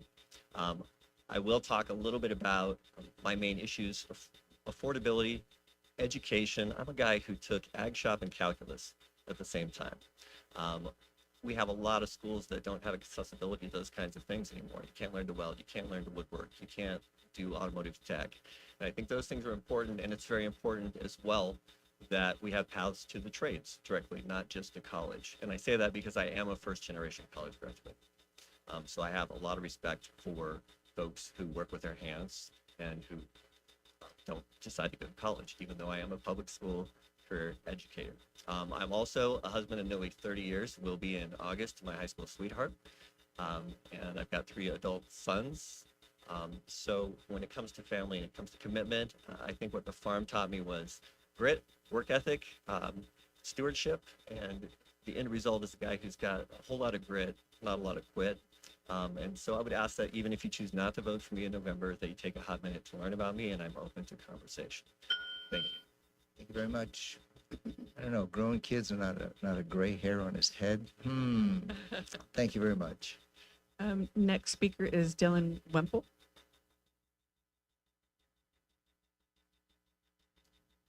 Hey, Dylan, how are you? Good. Good evening, Council. Dylan here as a resident of Norco.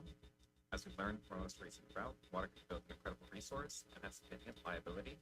Unfortunately, dry weather conditions seem to be normal, and our management of water will be integral in the long-term health and sustainability of our city. Norco receives about 12 inches of rain a year, and with a half-acre property, that represents about 150,000 gallons of water annually for almost 200 units of water. Due to our Mediterranean climate, most of our rain comes through the wet season and can cause excess strain on our infrastructure while we plan for both drought and the flooding that follows. These water events often result in excess runoff that damages our trails and introduces contaminants and pollutants into our storm system. One of the major assets at our disposal is our extensive trail network, which allows for infiltration through the TG. Please continue to invest in the trail maintenance and improvements, and as part of this investment, I would ask the council to evaluate the use of our parkways and potential further capture and reduction in runoff before it enters the drain by funding and implementing the street tree program. An established tree can reduce stormwater events by up to 4,000 gallons at maturity. The leaves on a mature tree can slow and hold the rain as it falls, allowing it to be released back into the atmosphere. Additionally, the roots help to aerate the soil, which provides a path for water to flow and sink into the ground. This has the added advantage of reducing erosion as the water is slowed and spread before hitting bare soil below. Please review the current list of approved trees and add native canopy trees such as the coastline oak. Many of our trails are lined on either side with additional 5 feet or more of parkland and are used by equestrians for whom the shorter trees offer little to no relief from the hot sun. Please also take into consideration the dry-through moratorium discussed in past sessions, as this will greatly reduce the footprint of our impermeable surfaces and reduce the strain on our stormwater infrastructure. Thank you. Thank you, sir. We have no further comments, Mayor. All right, closing public comments. Moving on to the consent calendar, do any members wish to pull any item? Do we have any public comments on that? Motion to approve. Second.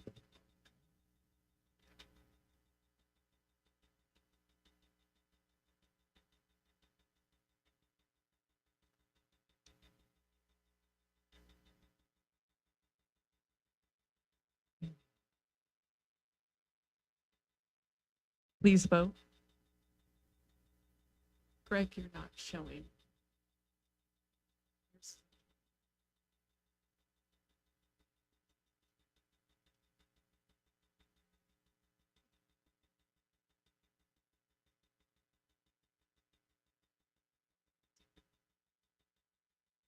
Yes.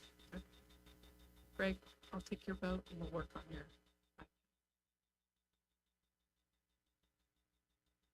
Thank you. Motion passes unanimous. Moving on to 5 legislative matters. Do any council members have questions or concerns regarding this next item? If so, Alma will answer questions. All right, do we have public comments? I have no public comment, Mayor. In closing, do we have a motion to approve? Move to approve. Do you want to read the, This is the second read, Mr. Mayor. I believe I read title on first read. all right, And please vote.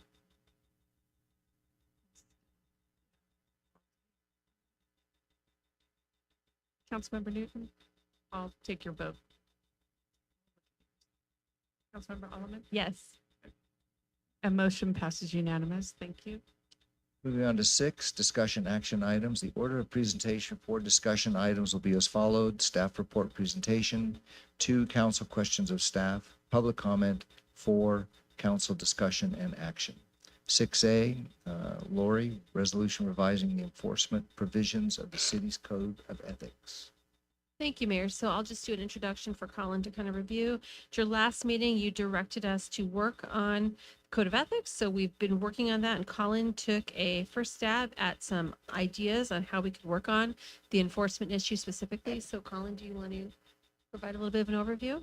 And then we can have some discussion. Thank you, Mr. Mayor, members of council. Council has an ethics resolution. It generally requires all city officials, including council members and commissioners and employees, to follow the law, provide for due process, make decisions based on merit, act in the best interest of the city, and other things, including maintaining a positive work environment, refraining from personal attacks. In 2013, the ethics policy was set by resolution. It was intended to be self-enforcing.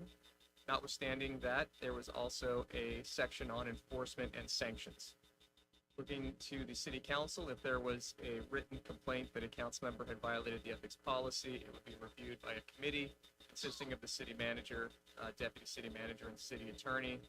Assuming that a violation had been found, there would be some guidance and a warning, and then if further violations continued, it was forwarded to the entire council. Looking to commissioners, it was a similar procedure. There was a written complaint that the commissioner had violated the policy. It would go to a committee of the city attorney, mayor, vice mayor. If there was a violation, there would be a warning, and a warning also of potential removal for continued violations. At some point following the 2013 resolution, the enforcement and sanctions section was removed. That made it a little more consistent. You did have one section that said self-enforcing, and the next said enforcement and sanctions. So I'm not sure exactly why the sanctions and enforcement section was removed, but I believe it might have been to make it consistent. But it was a policy that was passed out to everyone. They signed that they had it. It was generally thought that persons would read it, follow it, and though it was self-enforcing, council always had the ability to censor, discuss, take action against anybody, essentially, who violated the ethics policy. More recently, staff was directed to add a method of enforcement back into the policy. During the council meeting, 2 council meetings ago, it was asked that by staff, myself actually, that any enforcement regarding a council member be done by other council members and not by the staff city attorney procedure that had been in the 2013 resolution. I brought a policy back as a suggestion. It basically has a committee consisting of council members that is generally chosen by the mayor. I recognize that trying to set a policy of that nature can be a little bit complex. There is a benefit to simplicity. The policy before had simplicity, but I did try to craft something that could get a committee of council members together if there was a complaint against a council member or a commissioner. The decision of what council wants to do with this is obviously entirely the discretion of council. You can take no action, go with the suggestion that I provided in the staff report. You could decide to have the enforcement and sanctions section of the 2013 resolution put back in, or take any different approach. I just created this draft policy as kind of a starting point to hear how council felt. If there's any other, if there's anything else council like to see in the policy, if I'm on the right track, the wrong track, basically kind of an opening salvo. Does anyone have questions for Colin? Erwin? Greg?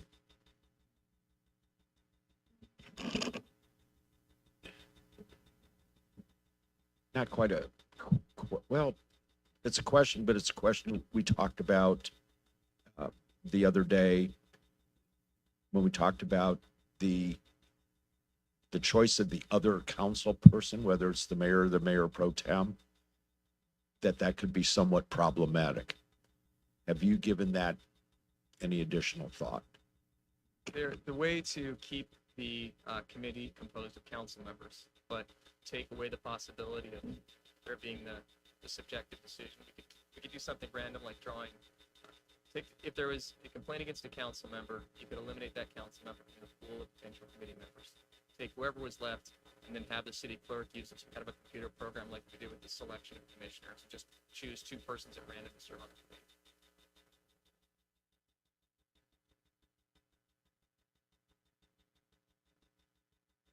Catherine? Robin? Do we have any public comments? No public comments, Mayor.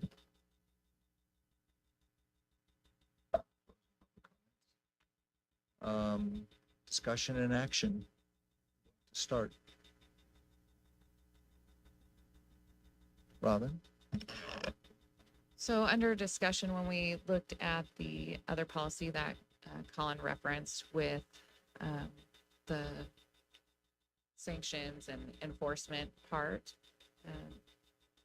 I believe that that part was well written, and I understand staff's concern about not having to be, the enforcement arm of that. So just in general discussion and or putting some consequences into the code of ethics or some means by which folks can have kind of a step-by-step direction. I think that the enforcement and sanctions part of the old resolution was good, and just modify, I believe it's section 1, city council letter A, to put in the random selection of 2 council members for the subcommittee to meet should an issue arise and a formal complaint be submitted to the city clerk.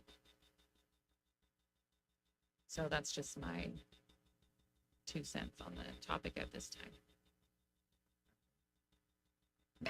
Yes, I agree. In the last discussion that we had, we voted 5-0 to update it with including those consequences, because we had a long discussion about it's self-enforcing, is that working? We don't have consequences. Why have a code of ethics if that nothing's going to happen if people don't follow it? So I agree with Robin that when we look at the prior resolution, which would be, it says policy 3. Oh, it's the one from 2013. That one's divided into 2 different sections. One is on city council and one is on commission members. I agree to just update it in terms of taking out with the council members having staff, right, work to address that should be the council members holding each other accountable. That can be done by picking straws, or it can be done by a discussion how we usually pick ad hocs, looking at who would be an unbiased or uninvolved party, or we can do it randomly as well. Either one is fine. And then I wanted to suggest adding just some more details in the steps that could be taken in terms of the consequences, because the only consequence that is in the prior policy is censure, and it says the person will be censured. But I would prefer just to see the options, right? A letter explaining what happened, and the education piece that we talked about always wanting to do first, especially with commissioners, that censure is an option, right? Committee or commission or other assignments, loss of appointment or removal from mayor pro tem or mayor, any other sanction deemed appropriate that the council could actually do. Ultimately, we know with a council member, accountability does lie in the hands of the electorate, which is what the old policy said. But for a commissioner, they could be, they're appointed, so they could be removed if they continued to violate the code of ethics.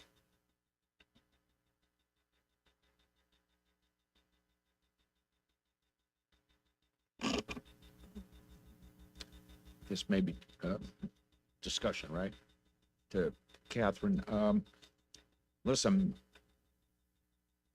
missing this somewhat, you had mentioned like the education part of it. So would we be clear that, I'll call it counseling, that if we had a situation with a commissioner that, however we choose this ad hoc group, that we're not going right to enforcement, we're going to have a discussion, counsel that person on their actions. Yeah, so I see that as enforcement, because we're having a conversation. If that's a letter, we're educating people. We're doing something about that violation, but that would always be the first step, right? Is that education, that letter, that meeting to say, this is what the code of ethics said, this is what we found, because that subcommittee is also going to look, because someone could turn in a letter and say this person violated it, and you could look and say, no, they didn't violate it, right? That's not something that's covered with the code of ethics, in which case it's a matter of there's no violation. Would we need that stated within that, I think I that's mean- what it says in the old policies, that they old look at it. policy, Yeah, right? but if we But- move that language, they look at it, whoever that committee is, to determine if there was a violation, and then it would be the next step. The first, which would always be, right, educate, unless it's something egregious, right? But would be education. And then if it continues to happen, there are other and that's things safe that the com- council could elect to and do. also that's safe to assume that education counseling would be the first step.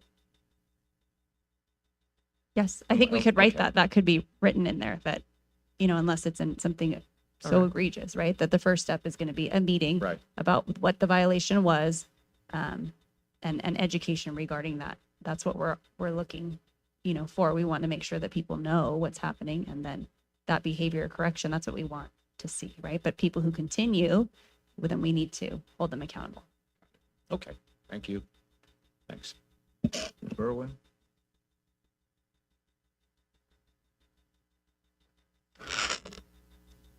Yeah, I know, I voted to, the rest of them to rewrite this, but I've never been really in favor of any rules like this. I figure that everybody's adult enough they can govern themselves as long as they don't get vulgar or nasty to whoever they're talking to or talking about. Because we had this happen several years ago, I think, when this all came about, and then one of the council people caused a bunch of stir with the commissioner and everything, but it went nowhere. And my idea on this is it's stepping all over the First Amendment. I think the person has a freedom of speech to have an opinion and say what they want to say. Like I say, as long as they don't get derogatory with that person or that person's family. But I am a firm believer in the First Amendment. Thank you. Robin, could you do me a favor, clarify what you said just a little bit for me?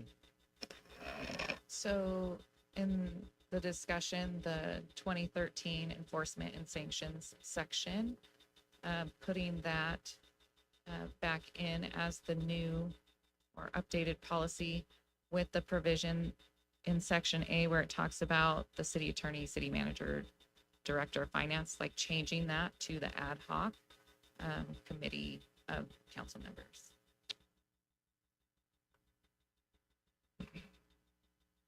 So for me, right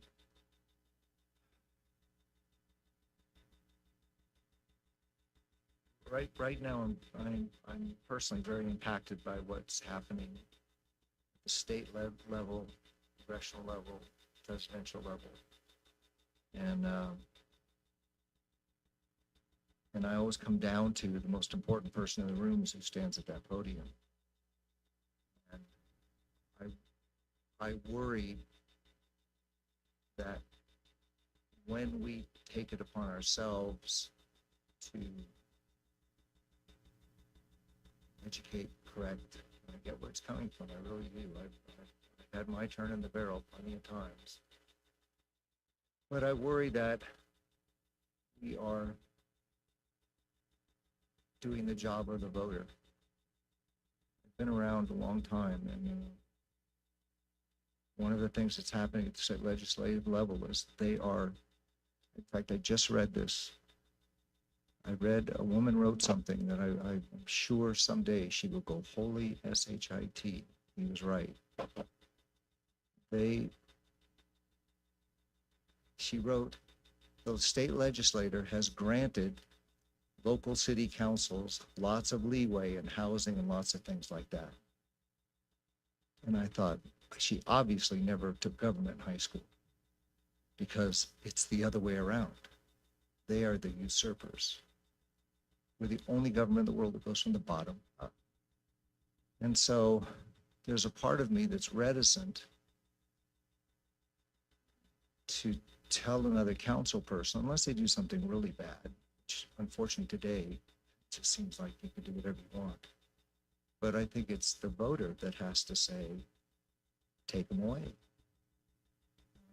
Rowan and I and Greg, we've been around, well, Robin, we've been around, what, probably in our lifetime, we've seen 10 recalls.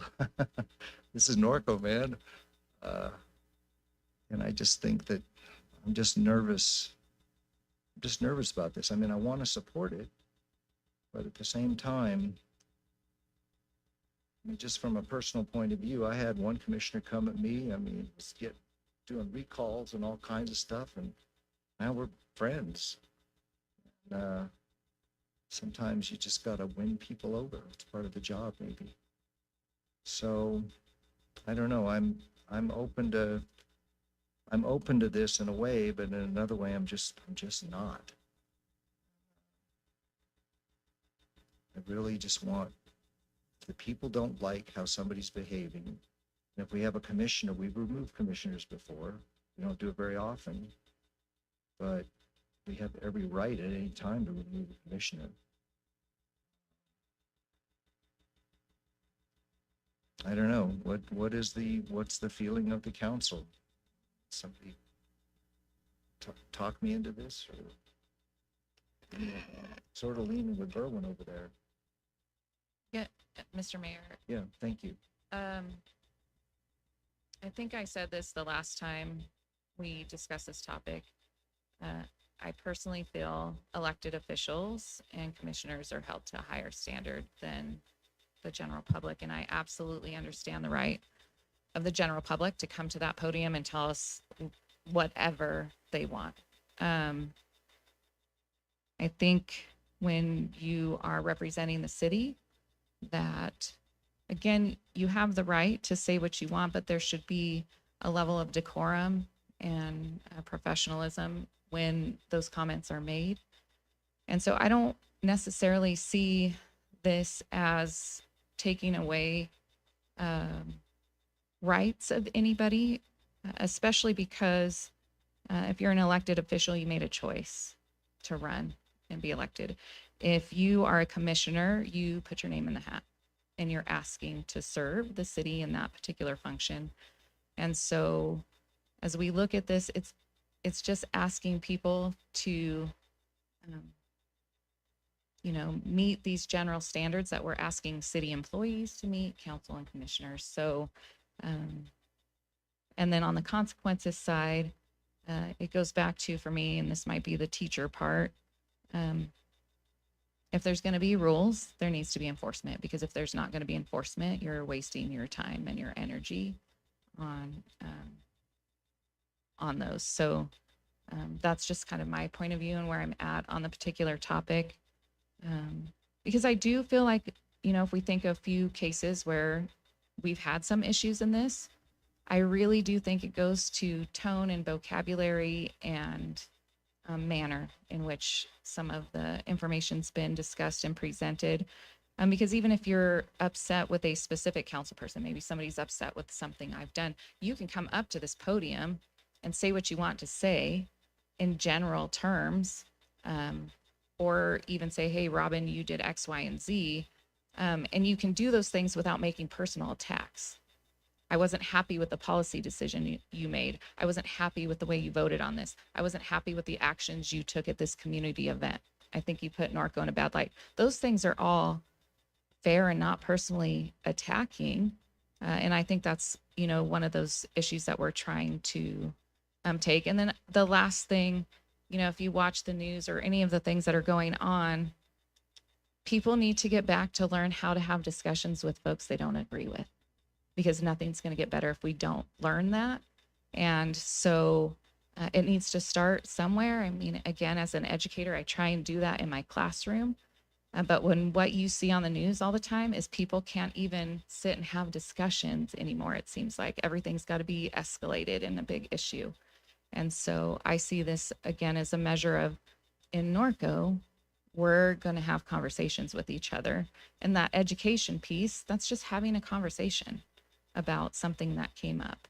And so I just think that's really important in the given political climate, that we try and do our best to be role models and examples of what we want our young people to be and make things better, as we go forward. And I would just add, from our code of ethics, it states the city council members, commission members, and employees of the city of Norco at all levels are guardians of the public trust, and we are required to be impartial and responsible in the fulfillment of our duties. The citizens and customers of the city of Norco expect and must receive the highest standard of ethics from all those in public service, regardless of personal consideration. So if we have this code of ethics, then we need to expect people to follow it. And when they don't, we should hold them accountable, because otherwise, what's the point of having it? I'll vote to get rid of it if we want to get rid of it. That's completely fine. When we talk about the First Amendment, our code of ethics, what we're talking about, some of the most recent, violations have been those personal attacks or attacks on character. If you're going to be a commissioner, you're going to be a city council person, we should expect that we should be able to have conversations without resorting to those levels. Certainly anyone can come up and do that. That's their First Amendment right. I will support it. But I don't support people who are role models in our community, who have chosen to be leaders and then don't follow the code of ethics that they signed. We all signed it. We all said that we would follow it. And this is where the buck stops. If we don't hold people accountable, then what does that say to our community? That it's okay. And I don't believe that it's okay. And so if we want to say that, we don't have to have the code of ethics. We could absolutely take that out. And I don't think we're trying to stifle anybody's ability to come up to this podium and speak their piece and advocate for their community and their whatever it is that they want. And if they disagree, absolutely, there should be disagreement. Democracy is a full contact sport. If someone made a comment, why do they need all of us if we all think the same? You could just have one person up here rubber stamping or making all the decisions. It's good to have robust debate. It's good to have different points of view, because that's how you get around some of these big issues and you come up with good decisions and good solutions. And so we want to hear from our residents, even if they don't agree with us. But there's a way to do that. And again, we're talking about commissioners and council members. We're not talking about every member of the public, but we should set that example for them. I think that that's important, especially in today's climate, as Robin mentioned. So I agree with those changes and just being very clear about what could happen. As Colin said, we could still do any of these things even if they're not in here, but I think being transparent is really important. These are the things that could happen if we have council members or commissioners violating the code, and it's straightforward, and we include that education piece. So if we have people who are violating, then there's also clear steps. Each person is getting that same opportunity, that same education. They're getting that same due process of a committee looking into it and saying, nothing happened in some cases. There was no violation. Someone said this, it's not true. Thank you for following our code of ethics. Or, hey, this did. So let's have a conversation about it. Let's make sure that this is, an understanding. I mean, we get training on this. So we should all be on the same page. But in the case that we're not, let's fix it.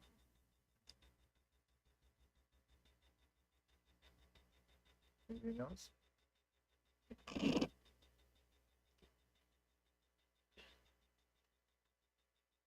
I understand the validity with it. And like I said, and I'm going to fall back to the conversations I had with Colin, but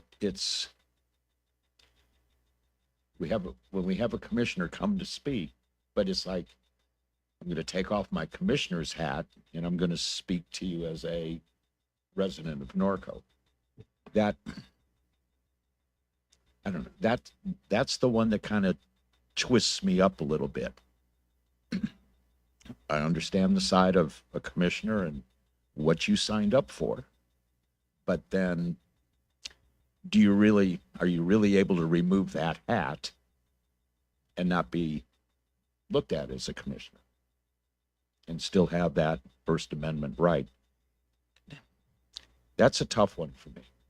And I'm just, at this point, just not quite sure, but it's how we behave in public. And I know you're going to find this hard to believe, and thank God it's before we film things, but years ago, Berwin had to reprimand me for comments I made to a resident in a council meeting. Remember? And No, but, and it was wrong, right? But it was entertaining, but it was still wrong. But it was a discussion that we had. Don't do it anymore. Okay. And it was the end of the conversation. So I'm just kind of hung on that. I don't know if that's helping you with your question or not. Well, I would just go back just to address what Councilmember Newton said. The exact language in the Code of Ethics regarding what we're talking about says city council members, commission members, and it does include employees, shall refrain from abusive conduct, personal charges, or verbal attacks upon the character or motives of other officials, employees, or the public. So what we're talking about is abusive conduct, personal charges, and verbal attacks. We're not talking about anybody's right as a commissioner to come up here. Yes, I mean, when you're a commissioner, you come up, we know you're a commissioner, right? I mean, if I'm a council member and I go to the grocery store, if I, lose my lid about whatever, I'm still a council member. I can't just say, oh, I'm not a council member today. I'm just Catherine Alleman and I'm just going to go off my rocker and just ignore me, pay no attention. I can't do that. We can't. And so what we're asking is, ethically, there's work for the common good, comply with the law, respect for the process, avoid conflicts of interest, and, be respectful. I don't think that that's asking too much, and certainly nobody has to serve on a commission. I appreciate that. We have lots of commissioners who come and make comments all the time, and they do so in a very, respectful and appropriate manner. And I'm glad to hear that their input, and I think we all are. But if there's a line, then we have to enforce the line. Otherwise, anything kind of goes. And if that's what we want, then we can do that. And certainly anyone who's a commissioner or not can get up here and say whatever. But certainly for us, that's just not realistic, right? Wherever we go, we're going to be seen as council members. And I would hope we're always trying to represent our city well. Erwin? No, I said what I had to say, Mr. Mayor. Thank you. I think it goes beyond just having their say. That's the issue I'm having, because sometimes the way somebody talks is open to interpretation. Right now, we have a lot of people that are saying things that are categorically not true, absolutely not true, and they're mean-spirited about it. They're getting elected offices. That's just what's happening. I have a person running for a very high office right now that is absolutely unqualified to be there. So, I mean, I've seen it go council people to commissioners at the podium and podium back. I've seen it go both ways. But do we have a motion? Oh, public comment. I'd already called for that. Yeah. Can I reopen public comments? Yeah. All right, I have to officially reopen public comments. You're late. That's okay. Reopen public comments. I think you're the only one. What's her name? Courtney Heaton. Courtney. Hi, Courtney. Hello, thank you. So interesting discussion hearing up on the council. Appreciate everyone's feedback on that. What I'm hearing is it's two different things, and that's concerning to me. So as a mother, respect for educators, knowing how hard that job is, we tell our kids, right? There's a line you have to cross, and once you cross that line, there are consequences. That should be true for you. You sign a code of ethics, period. Then either don't sign the code of ethics or don't abide by them, or have consequences for not abiding by them. You can't have it both ways. You can't ask people to sign a document that says they're going to respect their code of ethics and abide by that, and then not hold them accountable for it. That's not appropriate. We wouldn't expect our children to behave that way, and we shouldn't do it for people who are elected. And given the commissioner standpoint, those people are not elected. They're appointed. So we as a public, if we take issue with something a commissioner has said, a behavior that has clearly violated the code of ethics that's written in the document that's been read out loud to all of us, we have no recourse as voters. We can't do anything about that because they're appointed by you. it seems very clear cut to me listening to the conversation.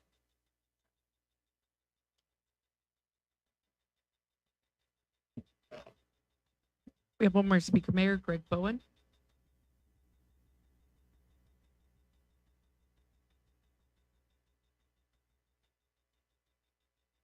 How you guys doing tonight? I want to thank each and every one of you for coming out Force Week. I see all you guys. Thank you, Robin. You're an all-star. And Amanda, your team did awesome. But on another note, the First Amendment right is the commissioners are down here. They serve at the will of the council. If you don't like them, you vote them out. Code of ethics has never really worked. I mean, I'm not going to mention the person's name. He pretty much slandered everybody. But he still was brought back, talked to, and he did a good job. I think he should have been, but that was your guys' fault. And as far as the city council people, you have a higher calling, your voters. So whether you want to go to the supermarket and hold yourself to a higher count, which is awesome, I appreciate it. Or if you want to be a jerk and just run a chance of not getting elected, nobody's should censor you, and you should be able to speak your mind and let the voters decide. Trust me, a team player, you get a lot more. But the bottom line, commissioners are, California's an at-will state. So if you don't like them, you don't have to have any rhyme, reason, or cause. That would be up to him, but you can get rid of them. But that's your guys' call. And then if you really want it, then you can go ahead and advocate to the other council people to get rid of them. But as far as sitting up here and censoring people for their ethics, like Greg said, they have the right to say whatever they want, whatever hat they're wearing. And you guys do too. You guys should be able to say whatever you want, whenever you want, but then you're held to the voters. And as far as the people that are commissioners, they run a risk of getting fired by you guys. And you guys have the right to do that because you appoint them, you can get rid of them. And then you sit them down with whatever person that they spoke ill of. And if you still don't like the outcome, then you get rid of them. But that's all I got to say. And thank you everybody for Force Week. It was a blast. Thank you. Thank you, Greg. We have one more speaker, Mike Thompson. Hey, Mike. Good evening, council. I kind of want to reiterate what Greg was saying. To me, it's, the commissioners and you folks, it's kind of separate deal. I mean, like he said, we asked to be appointed and you appoint. So that's clear cut. You unappoint. But you folks are elected. It makes you politicians. And the politic part of things is you're all elected by all of us citizens to vote. Now that might not be true here in the near future if we have to go to districts.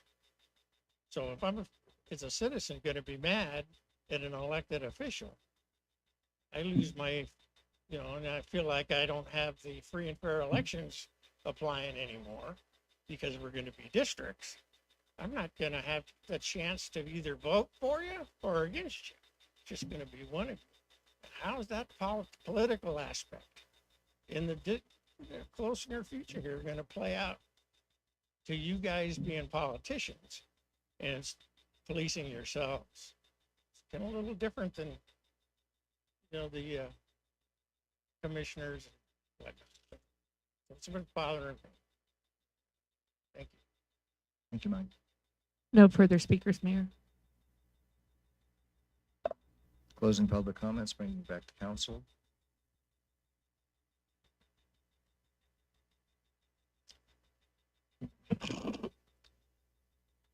Mike makes an interesting point, even though it's projection. Okay, but just take it a step further. If we were in districts, I would assume that that elected council person appoints one commissioner. what if that commissioner decides to challenge another council member in another district? Would this still address that? What do you mean by challenge? Um, Verbally abuse? yeah, that's, I would say yes. And I know in other cities, there are council members who have removed their appointed person because they did not abide by the code of ethics after being talked to multiple times and they were making the city look bad. So, I mean, you can do whatever you want. We can, again, we can get rid of it, but do we want the people that we appoint, and do we want to hold each other accountable to a certain standard? If we do, then let's do that. And if we don't, then let's throw the standard out. You know, Robin is the one that's made a good point to me, but Robin also came to enough meetings when she saw 2 council members who accused 3 council members of a crime over a huge project. A crime. It went to the grand jury. A crime. And it was only Mike Hestron that saved us. I mean, literally a crime. And so what happens in that? So what, and that's what's happening in politics today. People are accusing everybody of crimes when there are no crimes. It's ridiculous. Or maybe there are crimes, but in that instance, you're looking at 2-3 people that were the recipients of that. Do we then have to go before an ethics board? Or, I mean, that's the kind of questions that I have.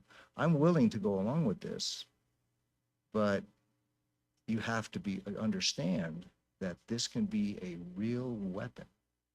And that's my fear about this thing. And in terms of picking commissioners, that's part of your selection process that people see. I don't know, I guess because I've just seen so much. And right now, I just really want, and then I hadn't even thought at that point. I mean, you have cases where there are horrific council people in districts that are untouchable. They're hated by their fellow commissioners. They're hated by the constituents, except in their one little slice. What do you do with them? They laugh at the censures. You have politicians that laugh at being censured for lying. They get high fives. These are all things that we have to look at. But like I say, I found Robin's argument very persuasive. So if you want to make a motion, Robin, I will second it.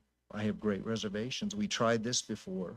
Obviously, people aren't happy with that. You know, I totally respect where Catherine's coming from. If you can make a motion.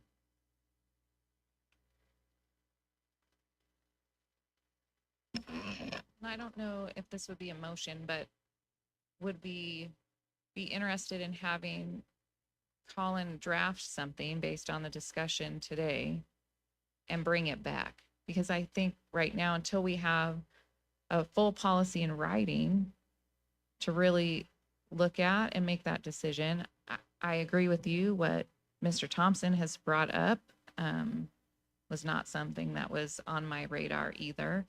And I think the potential of that, there's a whole different dynamic into the code of ethics and enforcement and those types of issues. So I personally would like to have Colin come up with a draft of something and bring it back to us for consideration and discussion. How does the rest of council feel about that? Yeah. I like that suggestion myself. Catherine? Oh, I'm sorry. Ask Councilwoman Grunmer if that was a motion, if that was her motion. And that, Do we need a motion, or was that just something to direct you, or? yeah, I need clarification, Mr. City Attorney. If we need a motion, I can make a motion. If you want me to bring something back, since it's a relatively close council, it should be a motion to make Okay. sure I have 3 affirmative authority. votes Okay. to bring something back. And if I did from what I have right now, it would be to bring back the enforcement and sanctions policy, changing the committee being formed of the city manager, deputy city manager, city attorney to a committee formed by 2 members selected at random, excluding the subject of complaints. And I would add in the enforcement options that were suggested by Councilmember Oliver. So then I'm going to go ahead and make a motion that Colin draft a proposed policy and bring it back for consideration at a later council meeting. I'll second that. Any other discussion? Seeing none? Take it to a vote.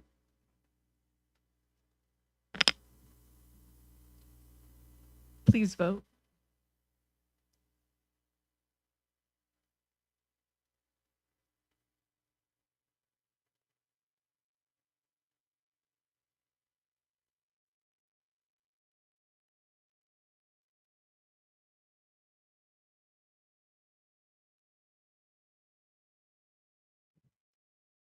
Councilmember Newton. And motion passes unanimous. Moving on to 6B, discuss and take possible action on a draft letter to the Corona Norco Unified School District regarding prioritization of funding for Norco High School programs and facilities. Lori?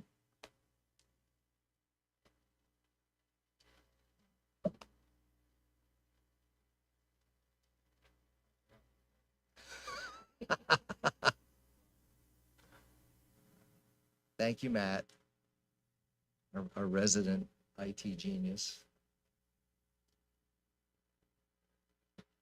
Thank you, Mayor. So this is an item that coming back to the council following your discussion last meeting. So working with Sophie, we were able to provide the draft letter for you and the link to the budget for the Envision 2033 efforts that you discussed last time. So you have a draft before you for your discussion and consideration regarding next steps. Any questions? I have a question. Yes, please. Have any council members or the mayor met with the superintendent about what is in the letter prior?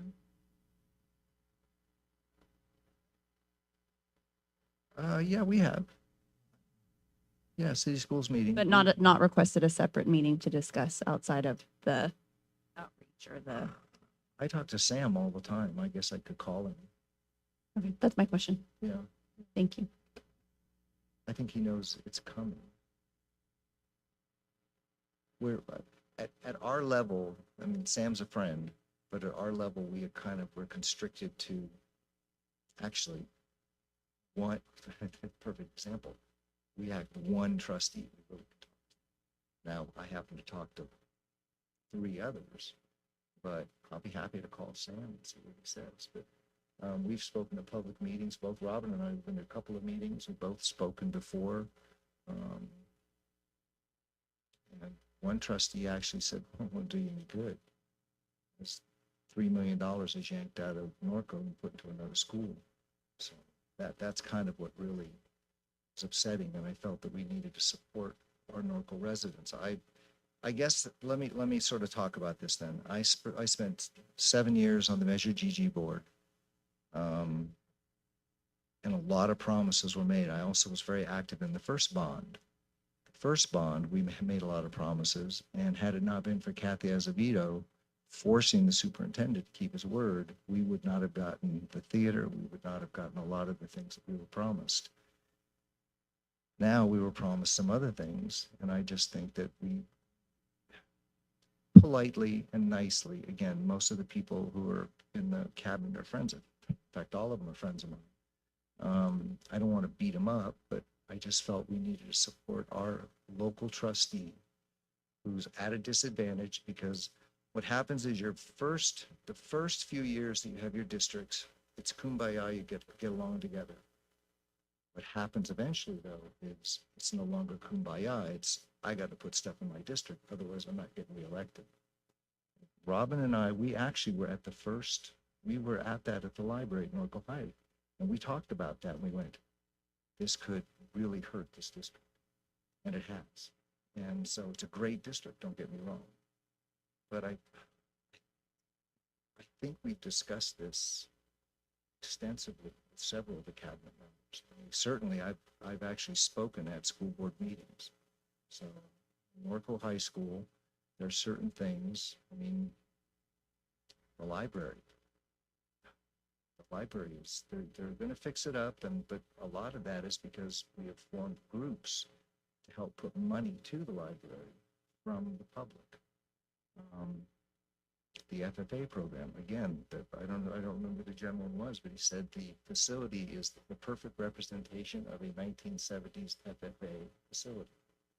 It's a beautiful facility. I love it, but it's right. There's certain things they should have. And I just felt we should let them know that we as a council, because a lot of people call us and think we have something to do with it. I just felt that something like this could be beneficial, but they know it's. Did that answer your question? Right. So any comments? Questions, comments, any public comments? We have no public comments for this item. The teacher back. All right, well, bring you back to council. Mr. Mayor. Yep. So we have served on the city schools committee for quite a while. Kevin and I have, and Kevin is a very strong advocate for Norco schools and Norco High School. I will tell you that the school district did start the Envision 2033 project. Probably 3 or 4 months ago. And the intent of that project is to put some extra dollars towards Norco High School and Corona High School specifically. They're the two oldest comprehensive high schools in the district. And the idea was to give facilities and programs to bring those two high schools up to a position where they were equitable to the other comprehensive high schools in the district. So Roosevelt, Centennial, and Santiago. There were committees formed, one for Corona High School and one for Norco High School that included elementary school principals, middle school principals, and then high school administrators and high school teaching staff to look at what were the priorities of like Norco collectively and Corona collectively. So looking at partnerships between the schools, facilities needs, program needs, and those types of things. The final report for the work of those committees, I believe, just went to the school board, maybe in the last month or so. Yeah, and so in the school district's presentation, they allocated in the neighborhood of, I want to say $44 million or so for the upcoming fiscal year for the Envision 2033 project, which would go between the two schools. So they're making steps. My impression is that money will be allocated in future years as well to make progress towards the goals in the 2033 project. Yes, for me, the frustration comes from two specific areas. The first one is that some of the items that are on the list to be funded with this money are items that we were told were going to happen a long time ago. So we've been told at Norco High School since the 50th anniversary of Norco High School that the gym would be updated. The gym still has the original floor, original bleachers, all of that. And that was supposed to be done through GG funds. Norco High School is the only high school that does not have an auxiliary gym. And we were told that was going to be done. And so those things are on the list now with this funding. And the district does say, well, we're taking some of this out of our general fund to make these improvements. And so for somebody that has been a part of the district for 26 or 26 years, I feel like there have been a lot of promises made to Norco that just haven't been kept in that time. And so I think there is benefit to the city just letting the school district know that we want to make sure the students in our community are taken care of and that they have facilities and programs that are equitable and the same that students have in the other parts of the school district. And then the last thing, that I'll say is both of our schools, Corona High School and Norco High School, are dealing with declining enrollment. And I don't think anybody's surprised by that. So what that results in is lower amounts of ADA, which is our primary funding, and so there's that aspect. And then the other aspect that's come up in discussion a couple times is, as a parent, are you going to want to maybe send your kid to another school, not in the community, because there's stronger programs or more opportunities in those other schools? So the district is starting to do the work, and I certainly appreciate the time and investment that's been done to this point. And maybe, just again, letting them know that we support the process and what they're trying to accomplish for the students in our community would be a good thing.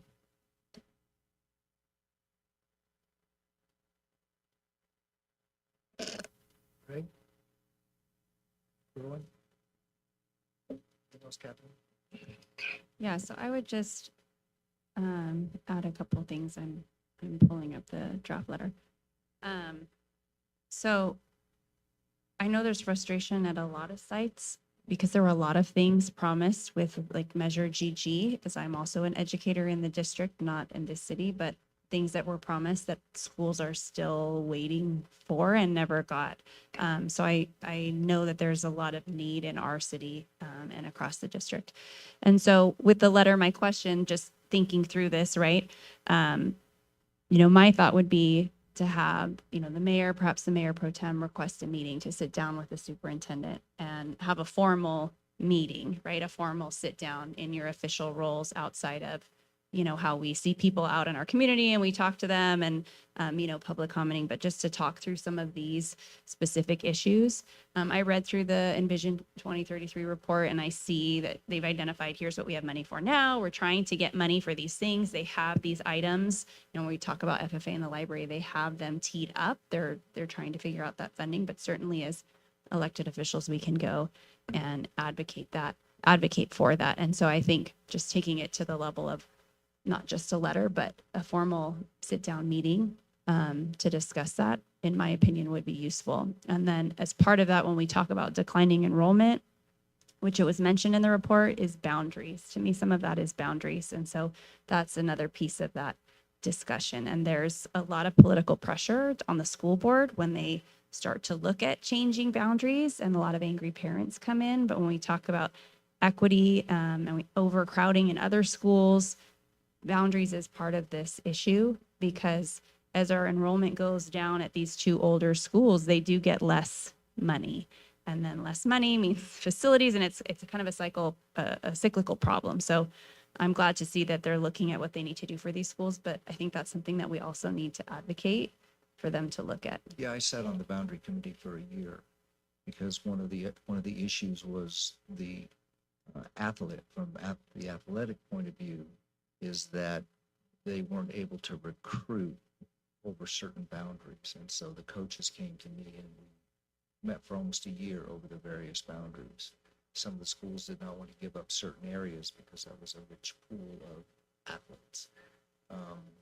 Well, now they can go anywhere. You used to have to wait. You'd have to have a waiting period. If you transferred schools, you couldn't even play, and now you can transfer and play. So they can pull kids from all over. But I know that was definitely in the past with sports was even more contested, but the rules are much more lax now. It came to a head with our football team because you had players that wanted to leave because a coach wanted to leave, and he was one of the people that came to me.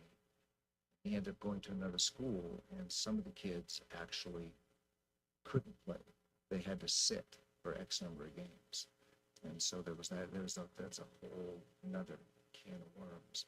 Part of the reason I'm sensitive to this is that when I sat on Measure GG, what happened was they were waiting for an increment from the governor, a funding increment. And so they funneled way more money than they had anticipated into Roosevelt. The idea at that point was that Roosevelt would be the tech school. And if you wanted to go to FFA, you came to Norco. If you wanted to work on cars, you went to Corona. If you wanted to go to the tech school, you went to Eastvale. Districts, and all of a sudden you have a trustee that said, oh no, I got to listen to my parents. We're overcrowded now. So all of this money went to the tech school, and Norco got left out. And so this is, and I was on the first oversight committee for that bond and the other bond. And it's just, I don't know, I just think that you know, I'll talk to Sam. We have our quarterly meetings. I think the last meeting, I think we made our position very clear. And then obviously in the room, we have some people that want to support. They all want to support. They all want to do this. But I think in some ways, we just need to, maybe we just need to support our trustee. She voted no on the distribution of the funding, the meeting I was at. And I think she has told them our position also. But I'm willing to do whatever anybody wants to do. The elementary schools, people don't realize this, Robin knows this, to get that stuff, I was standing on tables screaming. I mean, that's what it took. Norco Intermediate would not have happened. So we've been very involved in the traffic, and we're really involved with this district. So I just think, let's try to get a library. You know, they're claiming, at least this year, they have a whole ton of money.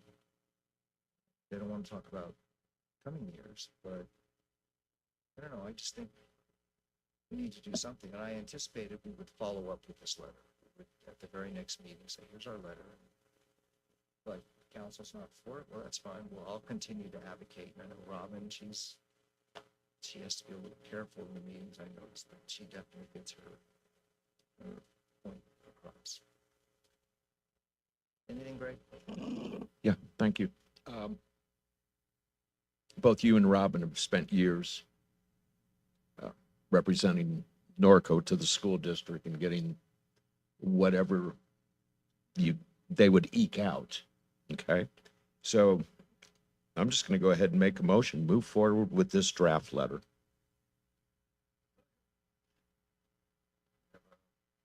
Motion and a second. Any other discussion?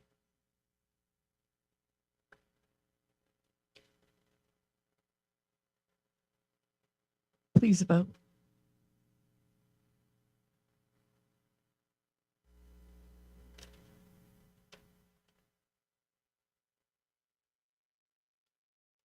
And motion passes unanimous. Thank you. Moving on to 7A, public hearings. First off, the order presentation of public hearing items will be staff report presentation. 2, council questions of staff. 3, open public hearing. 3A, public comment. 4, closed public hearing. 5, council discussion and action. 7A, ordinance number 1115, first reading, amending Norco Municipal Code, Chapter 8.04, quote, running at large, unquote, Code Amendment 2024-03. Lori? Thank you, Mayor. We're asking this item be continued. We have some refinements that staff wants to propose, and so we do want to continue the hearing so we don't have to renotice. Do we have to make a motion for that? You have to open the hearing. And Okay, I will open the hearing. Lori is asked to continue it. Do I have a motion to continue? Continue to a date certain, then we don't have to renotice. Renotice. So if the council could just continue it to the next council meeting, I believe that's the May 15th. 15th. Right, so moving to May 15th. Do I hear a motion to do that? So moved. A motion and a second. Please vote.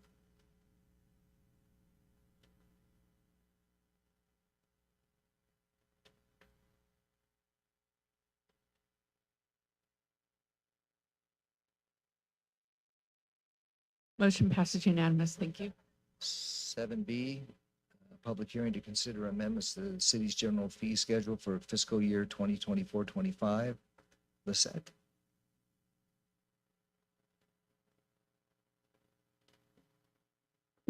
Good evening, Mayor, Zach. council members. Right before you, we have our 20, I work in 3 different years every day, so I'm like, our fiscal year 24-25 fee schedule. We have increased our current fees with the 2.9% CPI.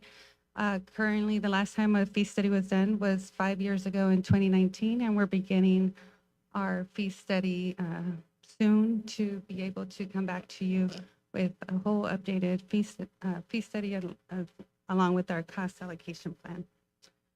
We have a couple fees that we're modifying and a couple new fees. Our building and safety department is recommending that we change our PV systems fee. That's part of like solar systems. I don't know the details about that. That would be, Steve there or Alma that could answer that. But they're capping those fees based on regulation. Our animal services currently offers discounts with reduced adoption fees to our senior citizens, any pets of the month, and any long-term animals that are in the shelter beyond 30 days. So we just want to add that disclosure note in the fee schedule. On our water utility, we currently have 2 fees, a fire flow test fee. We're asking that it be at cost with the 20% increase instead of what we have a set dollar amount of 501 right now, and delete our temporary service permits as we now have hydrant meter rentals. And in the sheriff's department, we have, we're recommending that we remove the booking fees as stated with California AB 1869 that was passed. As far as new fees, we have 2 new fees that we're recommending to add. One is from our community services department. As part of the mobile rec program, they're wanting to offer rental to certain nonprofits or local organizations to be able to rent the mobile rec van to the community. And in animal services, the fee we currently have is for adding adoption fees for, we only have cats and dogs right now in our fee schedule. So they would like to add small and large fowls, reptiles, rabbits, guinea pigs, sheep, goats, llamas, alpacas, swine, horses, bovine, to cover the cost and maintenance for those animals. Sounds like Berwyn's backyard. And with that, if you have any questions on any of those fees. Do we have any questions for Lisette? Catherine? I have a couple questions. Thanks, Lisette. On page 16, at the very bottom, I had a question about where this was located, and my question, when I found it, now I have this question. So it says that there is a discount to veterans for dog adoption fees per the Food and Ag Code. What is the discount? Do you know what the discount is? I think that we don't charge an adoption fee for them. Okay. And then it also says that senior citizens, pet of the month, and animals in the shelter beyond 30 days will have a discount. Is there a standard discount for each of those groups? Oh, that specific, I wouldn't know. I think the intent here is to give staff flexibility to adopt reasonable discounts for different situations. So that's our recommendation. So in other words, Melvin might want to run a promotion based on a certain number of animal population. Our animal services team needs the ability to kind of make those determinations. Or if there's a lot of senior animals and they decide to do a promotion for that. So that's the goal. Okay. So it just depends. That's the idea. Again, we're going to trust that our team, the experts down there, are going to use their good judgment in consultation with their director and make decisions for the good of the order. Okay. Can we include in this that the discount to veterans that the fees are waived? Can we make that clear in the fee schedule? Is that correct, Melvin?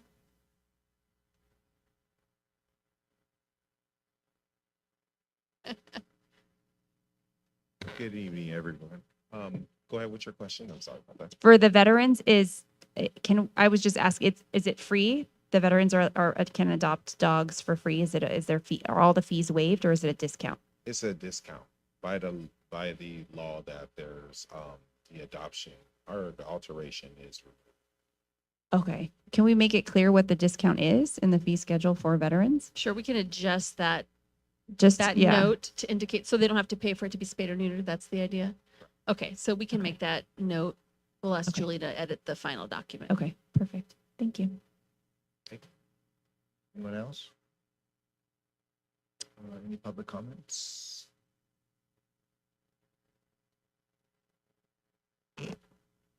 Sorry, we have one speaker, Bonnie Slater.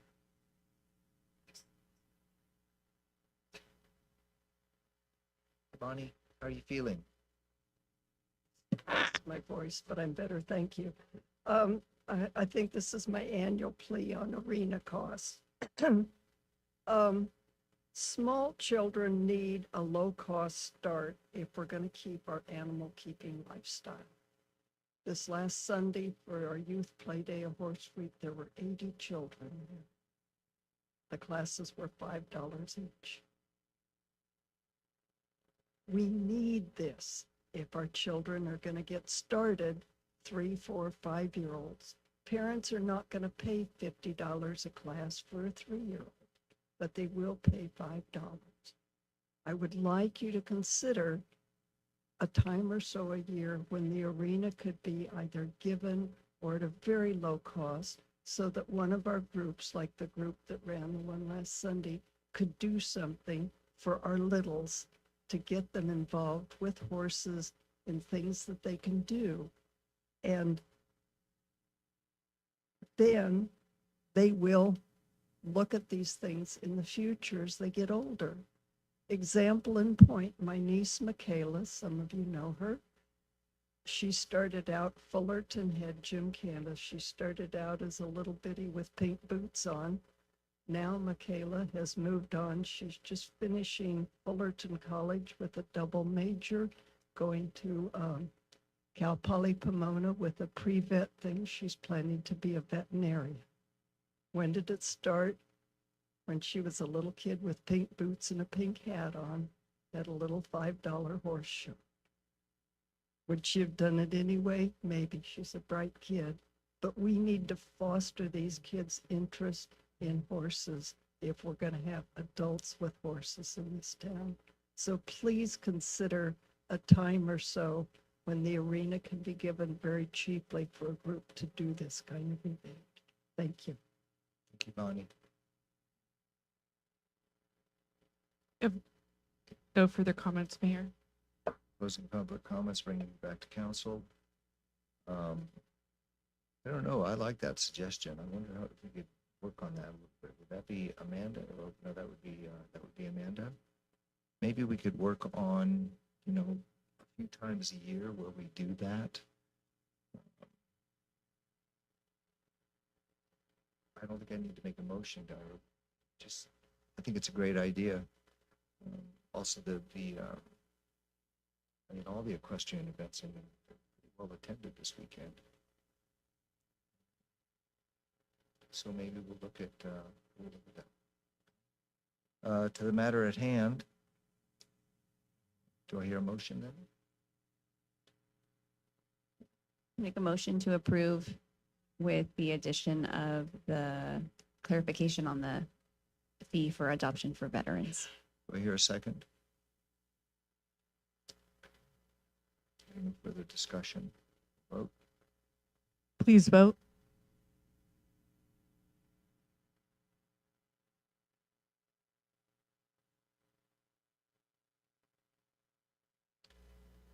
Motion passes unanimous. Thank you.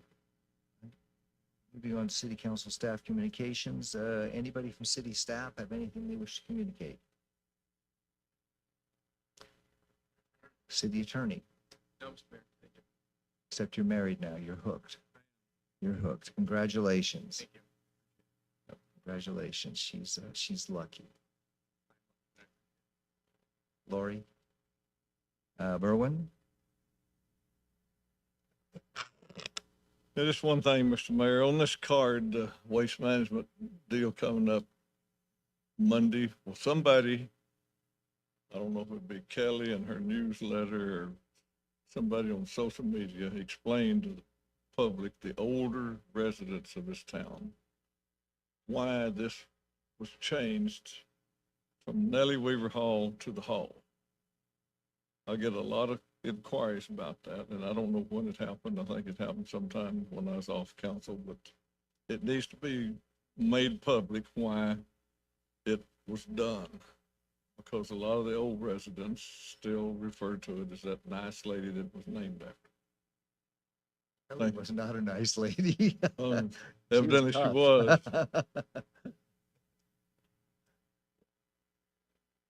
No, not me. Greg?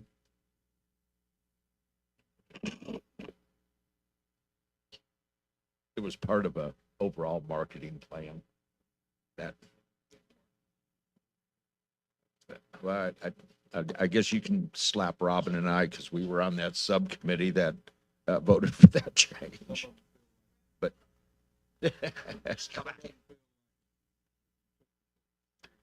Right. Couple of things, if we could.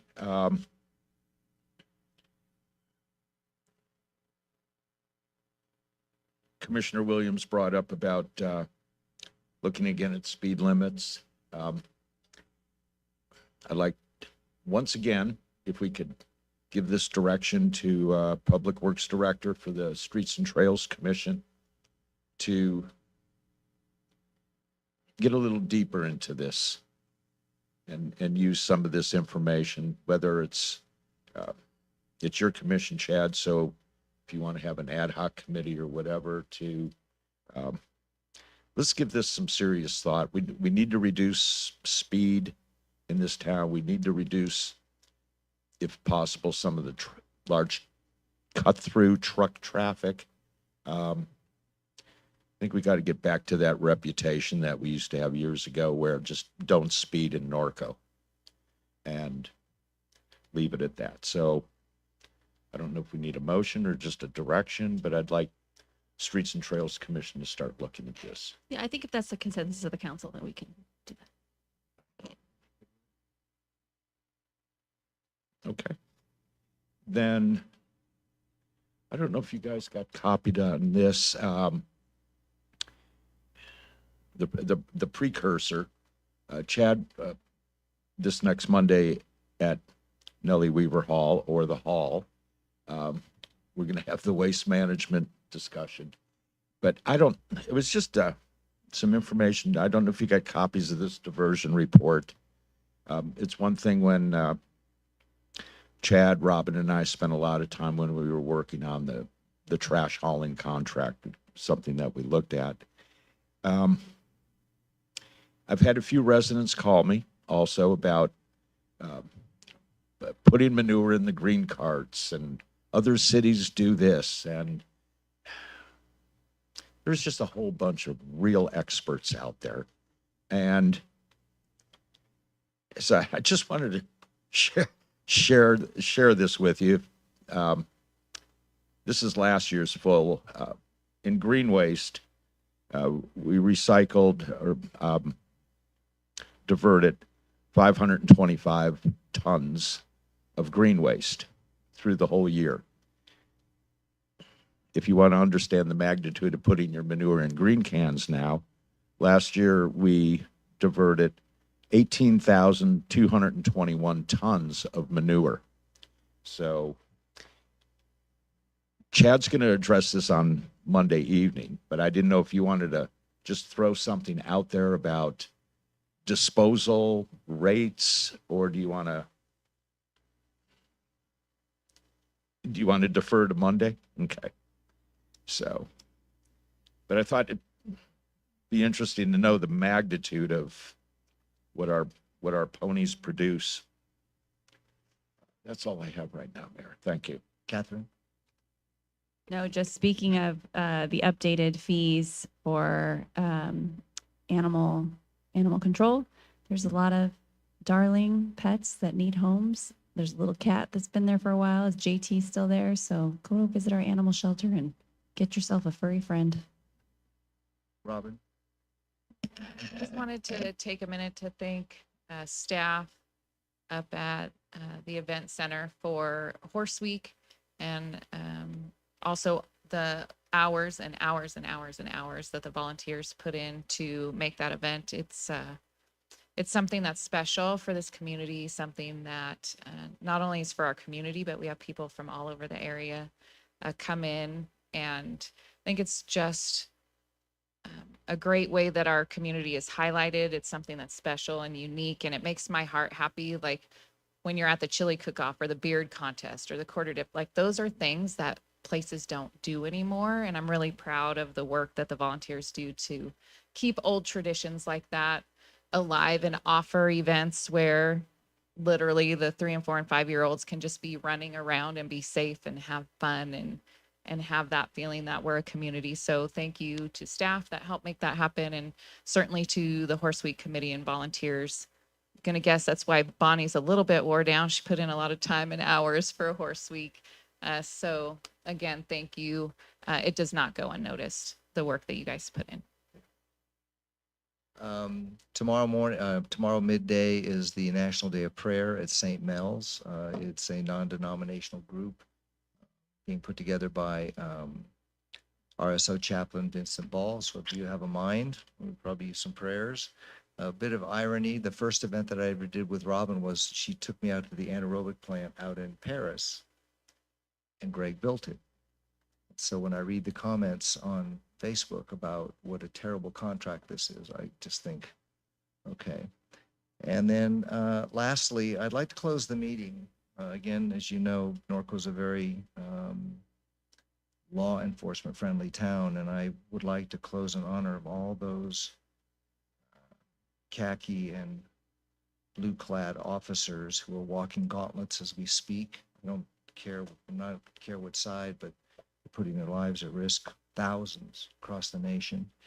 And close in honor of the 4 Charlotte police officers, marshals, and deputies that were killed: Sam Palache, William Elliott, Joshua Eager, and Thomas Weeks. Moment of silence.